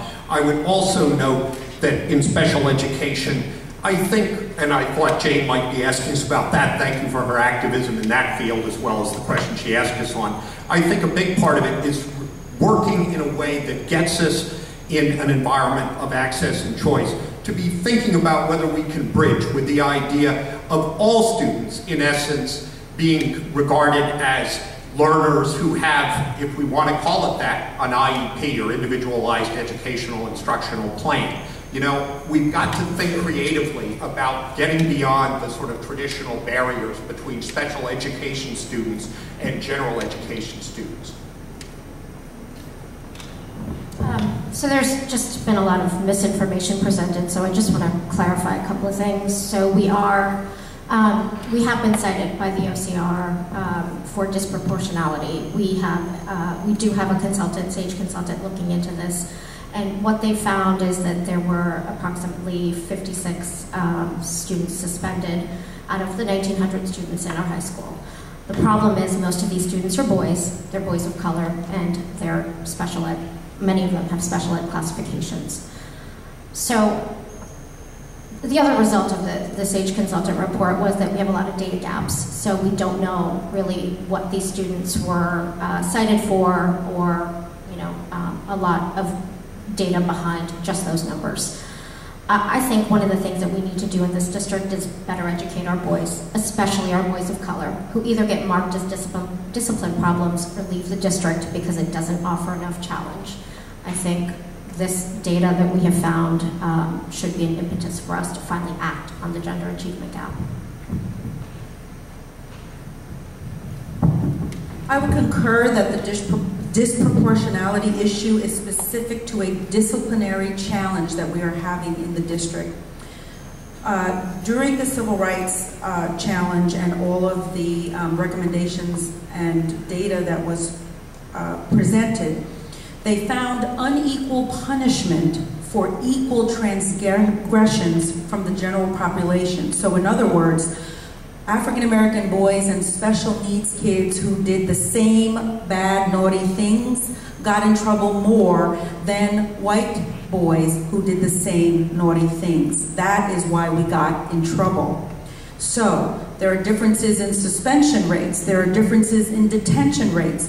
We need to go back to the issue of unconscious bias. That is our challenge. Our children are coming into the district pretty much at the same level, but something is happening by the time they get to 3rd grade that is causing this type of discrepancy that should be unacceptable to all of us. Dorcas, I think you said that very well. So I'm going to talk a little bit about the least restrictive environment, which I think we had made some progress when we introduced the inclusion model 5 years ago or so, and then really cut staffing, cut this, cut that, tried to find efficiencies between teachers, and I think it has not delivered good for the students who are in that environment and also those that don't have that advantage.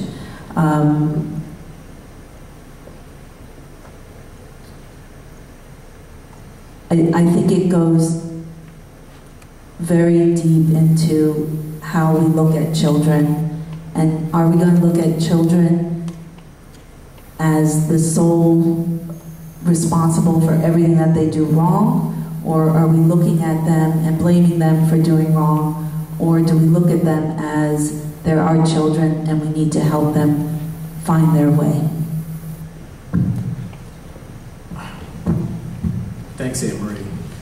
This is a tough question that the district needs to be able to look at all the time, and I will commend, we're starting to do this in addressing that black children, black boys are a priority in the classroom. I've seen this at the high school, most recently at the back to school, We are now having conversations, open conversations about how successful the district is and also how poorly the district is actually achieving with boys of color. So we need, when we do this in public, we all can have conversation and all understand that everybody, again, is a priority. Whether that, and it is not something to talk about as it relates to budget, it is a priority for everybody.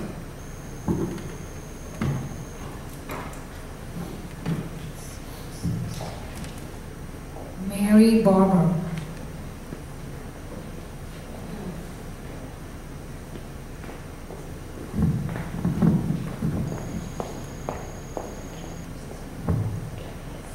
Yeah, come to the mic.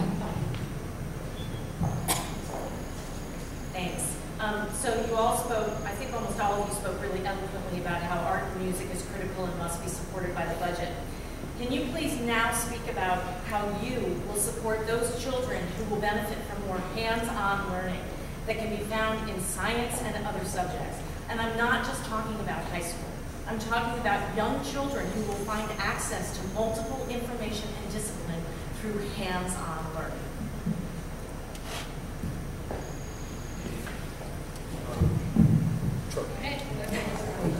I will start, Mary. Thank you for your great question, and I think I'm well qualified to answer that because that's exactly what we do every day at the preschool.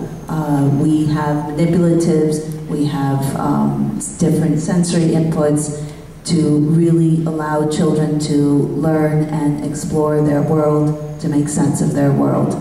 My kindergarten teacher, I'm very fortunate, she starts every lesson with a science experiment that then feeds right into the writing, the reading of the day, the graphing, the math, everything falls right out of that science experiment. Today, they cut open a pumpkin. I know this sounds silly, but they cut open a pumpkin, saw the seeds, and someone said, can we just put soil in there? Will it grow? Will that be a good environment? So that's what we did.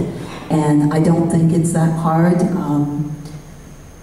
We need classrooms that have that ability to let students explore all their materials.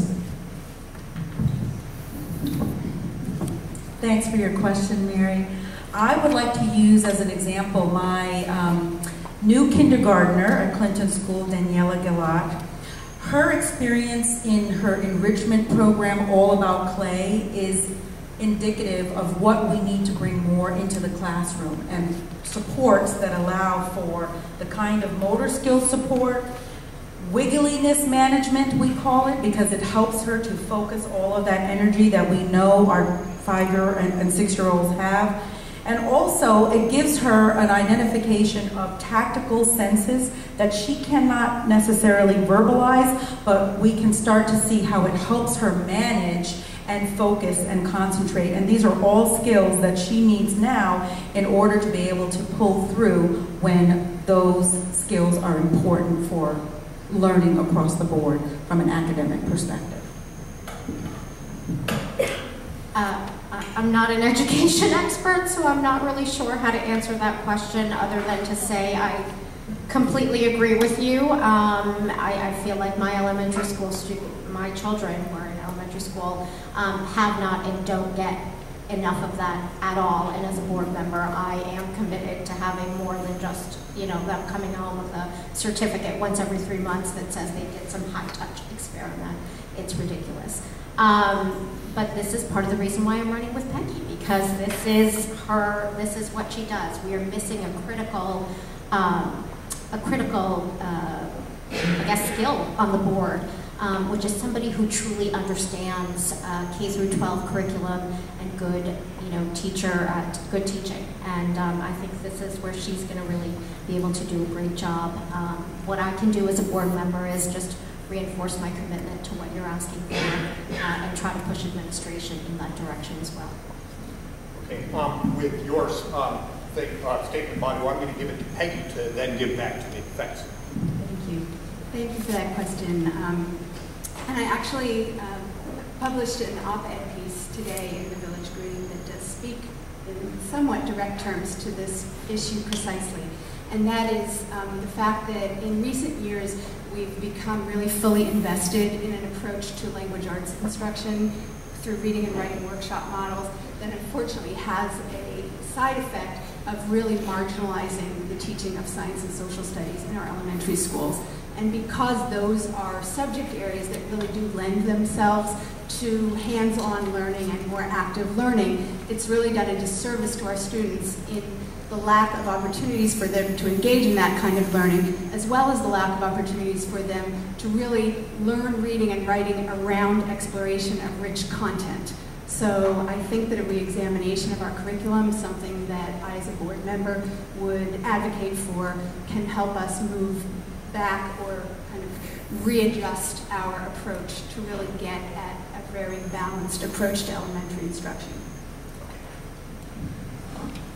Okay, yes, what Peggy said, and what I want to sort of do is relate this back, and thank you for the question, I think it's an important one, to the discussion we were having a moment ago of the middle schools and all that.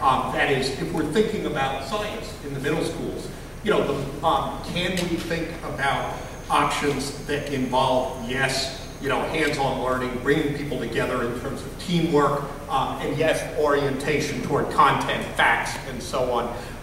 And, you know, I think we've got a great opportunity there. Hands-on, yep, it's part of the story. I would add content-oriented, factually oriented material. Then we're really talking about, yes, the gender gap and how we can tackle it effectively.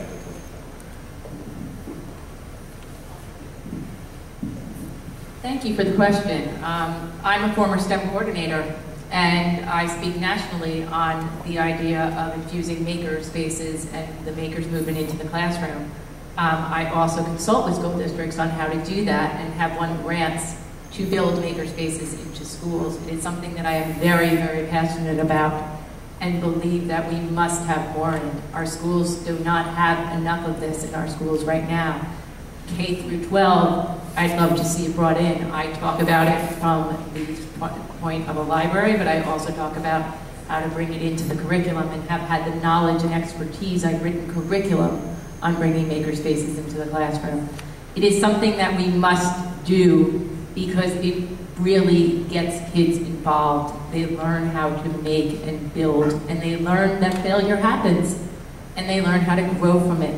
So this is something that we must bring in, because that actually in turn helps to solve that achievement gap issue, because when you get kids to buy into it and excited about learning, they then want to continue doing it. I think creative and interactive learning is a great approach. Growing up, I used to love playing with the building blocks, but then it goes back to not only reallocating funds to support these programs, but we need to provide teachers with what they need. We are still teaching to the test, not that testing is, if it's testing that is structured by the teacher to gauge what the teacher's curriculum is teaching, then that's fine, because then that means that we can see a mark of success or where we need to do more work. But if we're steering the teacher's time totally to the standardized tests, that leaves no room and no time for doing such creative things and bringing in more of these programs. I agree with what the other members of Team Soma 2015 have said about the importance of hands-on learning, and especially the importance of it in elementary school. My oldest son attended an amazing preschool in West Orange called Playhouse, where it was all about play-based learning. And I can't tell you how amazing it was, and what a sort of disappointment it was to go into a public elementary school after that and realize that that's not how things work in our public elementary schools. And having had one child already go through one of our public elementary schools and another child in 3rd grade, it's very concerning to me that we are not doing enough science and we're not doing enough hands-on learning. And I think one of the main reasons that's going on is because we have had too much of an emphasis on high-stakes standardized tests like PARCC, which I have been very openly outspoken against, and have been working very closely with Save Our Schools New Jersey, as well as state and national opt-out groups, to reduce the number of these tests that put way too much pressure on our children and reduce the time of hands-on learning they can have in elementary school.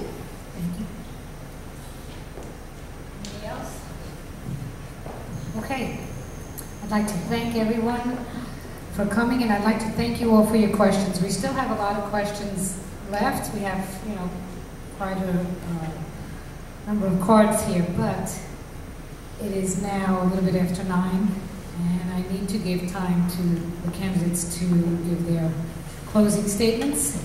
So I hope you will indulge them and give them that time. And let's see if I get into trouble. Who would like to start? Who would like to begin with their closing statement? You have a minute. What you were told, everyone has 60 seconds, a minute, for their closing statements. Okay, I guess I've been a good one so far about going first, so I'll end the night with me going first.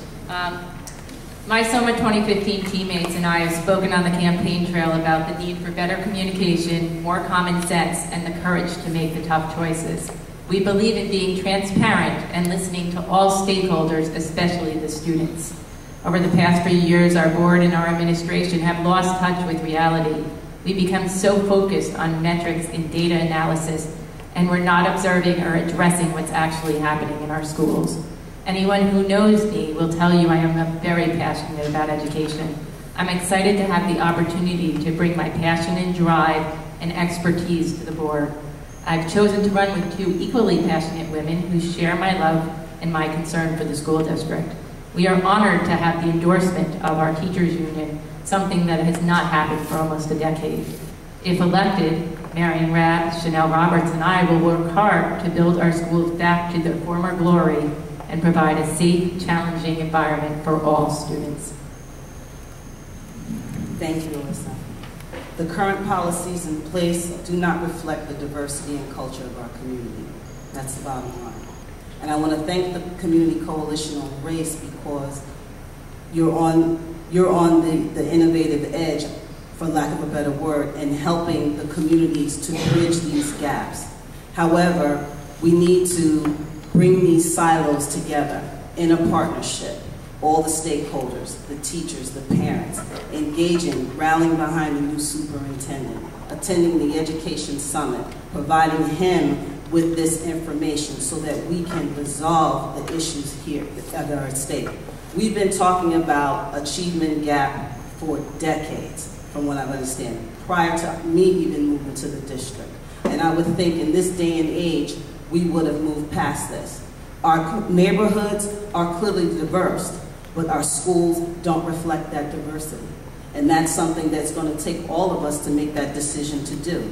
And that means reallocating our resources. It means deciding what is best and what do we value most. We value our students. And if we value our students, then we need to invest our monies in a way that reflects it. Thank you. I'd just like to take this time to thank the CCR for taking the time to put this debate together. I know it took a lot of work, and for that I am grateful. Make no mistake, Team SOMA 2015 is an independent opposition slate. We are running a grassroots campaign that is not being backed by one of the 2 local political machines vying for control of this Board of Education. I am very proud to be running with Chanel Roberts and Alyssa Malaspina, and we are proud to be the first slate in nearly a decade to be endorsed by our teachers union, SOMEA. We have also been endorsed by local community radio host Anselm Leborn, who owns and runs the South Orange Maplewood online radio experience, and this is the first time Mr. Leborn has ever endorsed any candidate for the Board of Ed.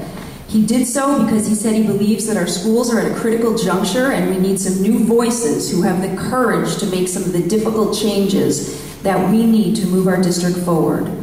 I feel that one of the board's most important responsibilities is to ensure we are a district where every student is expected and encouraged to excel and given the tools and resources to do so. A vote for me, Malaspina, and Roberts is a vote to make that happen. Thank you. And thank you to the Community Coalition for organizing this event. We are at a transformative moment for our district when an ambitious policy of equity and access has been voted in. We need to get this right. I believe that Wayne, Manu, and I are the right team to do this. Realizing the vision of the Access and Equity Policy rests on having the highest quality teachers and curriculum in every classroom. It is of great value to have a teacher-educator with expertise in curriculum and teaching on the board. I will bring that perspective. We must focus on policies and actions that will have a direct impact on teaching, on student learning, and on students' motivation to be engaged in school. I know what good curriculum and instruction look like and will be able to ask the right questions of our administration. I will work to ensure that our district is a place that recruits and attracts the best teachers and supports and values the many talented teachers we now have. I also believe that my experience as a teacher educator will allow me to help steer the district towards a more collaborative vision of teacher professionalism. Wayne Motto and I bring a broad vision, depth of board experience, and expertise in curriculum and teaching that set us apart from the other teams. I ask for your vote for Pye, Eastman, and Friedson on November 3rd. Thank you again to the coalition, and also thanks to all of you here, and yes, thanks very much on behalf of Manu and Peggy to our 6 rivals in this race. You know, American public education in the string of suburbs going from Boston to Washington, D.C., very much including ours, is, in my judgment, the best in the world. For all the criticisms leveled, I believe that strongly, and I believe that democracy and local activism is our special sauce. You're seeing it on display tonight. And more than anything, I'm proud of that. In terms of the advocacy for us, we can mind the store, fiscal responsibility. With us, you expect more. Yes, John Ramos, great, but you know, we're gonna hold him accountable. And finally, SOAR, vision. You know, we've really got to, as board people, be big picture people, and with Manu, Peggy, and me, we got the best to combine traditional American values and integration, move forward to the 21st century. It's an exciting time. I think we are on the cusp of something great in our school district. I am proud to be part of a new board leadership that delivered unanimous votes to hire Dr. Ramos and pass the Access and Equity Policy. This is the board's policy, and we need to own it. Some of the candidates here tonight seem more interested in talking about what was broken in the past versus embracing a vision for the future, and that worries me. Dr. Ramos reminds us that we are already behind on the work that needs to be done. I'm running again because turning over 1/3 of the board and onboarding 3 new board members could derail our progress, especially since some of them are still talking about levels and clearly need to be educated on the policy. More opposition on the board would be destructive to administration's motivation and the ability to do the important work ahead. Wayne and I architected the new Access and Equity Policy as part of our 2012 campaign. We are the only candidates with board governance experience and an established relationship of mutual trust with Dr. Ramos. Peggy has deep K-12 curriculum and teacher leadership experience, something that is missing from the board. We are uniquely qualified to oversee implementation of this policy and take this district from good to great. Thank you. We are on the cusp of something great, and we need new blood to make sure that that greatness is actualized. I'm running because I want our community to move from good for some to great for all. I don't want to see friends, neighbors, or my own family have to make the difficult choice of leaving this district because our children's educational needs are not being met. In my professional life, I work with corporations and educational organizations to break down deeply rooted processes that block diverse and inclusive cultures. Inclusion work is hard. I'm going to say that again. It's hard. It doesn't happen overnight. So my platform is 3 pillars. Transformative communications. I will collaborate with the board to address immediate communication pitfalls. Making access and equity a reality. I will not be afraid to challenge assumptions. And finally, achievement beyond the scores. As a sole independent candidate, I ask for your vote so that I can work with the board to identify and implement effective ways of learning and discovery that go above and beyond teaching to the test. Thank you. Thank you again for listening tonight. It is really difficult to discuss views on the complex issues facing our community in those 60 seconds. These issues, whether it's the budget gap, the achievement gap, or increasing enrollment, demand thoughtful and deliberate conversation based on data and community input with a goal of working towards a consensus with all our voices acknowledged. In my view, that critical question for you all is, how do you want your Board of Education to function? I think one of the most important traits of a board member is temperament and their ability to actively listen to the broad spectrum of ideas and views on our community, and then to synthesize that information for good decision making. Board members can disagree on ideas, but decisions need to be made based on data. We can make our schools into places where all students feel safe every day, physically and emotionally. I ask for your vote on November 3rd, both for me and my running mate, Chris Sabin, so we can work collaboratively and inclusively to help move the district forward.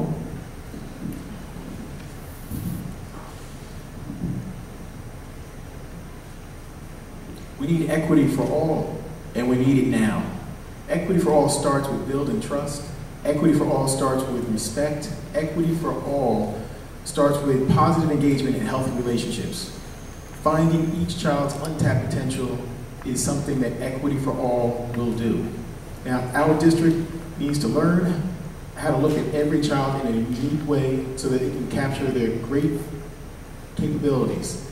We need to stop looking at people, children, as black kids, special ed kids, free and reduced lunch kids, and smart kids. I've had to ask myself this question and say, had the threat of the OCR not happened, how fast would the Board of Education move? We need to make real access and equity a priority now. We also need to be committed to making real change over time. We didn't get here overnight, and seeing real improvement will require a commitment over the long haul. Through my experiences and understanding what it means to straddle and create connections across the diversity of our community, we can do this together. So I ask for your vote on November 3rd for me and my running mate, Amory Manning. Thank you. Well, this brings us to the end of our candidates forum for 2015, and I thank you all for coming out. Equity and excellence in our school system, in a system that is supportive of all students, is part of the coalition's belief statement. And civic engagement in the voting process and giving voice to potential community leaders, and these are potential volunteers, some are volunteering currently, is critical to our integration and inclusion mission, and that's one of the reasons that we hold this candidates forum each year. We thank you so much for coming out and being part of that process. We encourage you to spread the word, get the vote out, get people to vote. You have your work cut out for you. This is an amazing slate, or set of 9 candidates. And I do remind you that they are volunteers. They are giving their time to something that's really important to our community. Take their literature, learn more about them, ask them questions in the upcoming days that are left. I commend you all for stepping up to this. It's a hard job. And I wish you all the best of luck, and thank you for coming to our forum tonight. Thank you.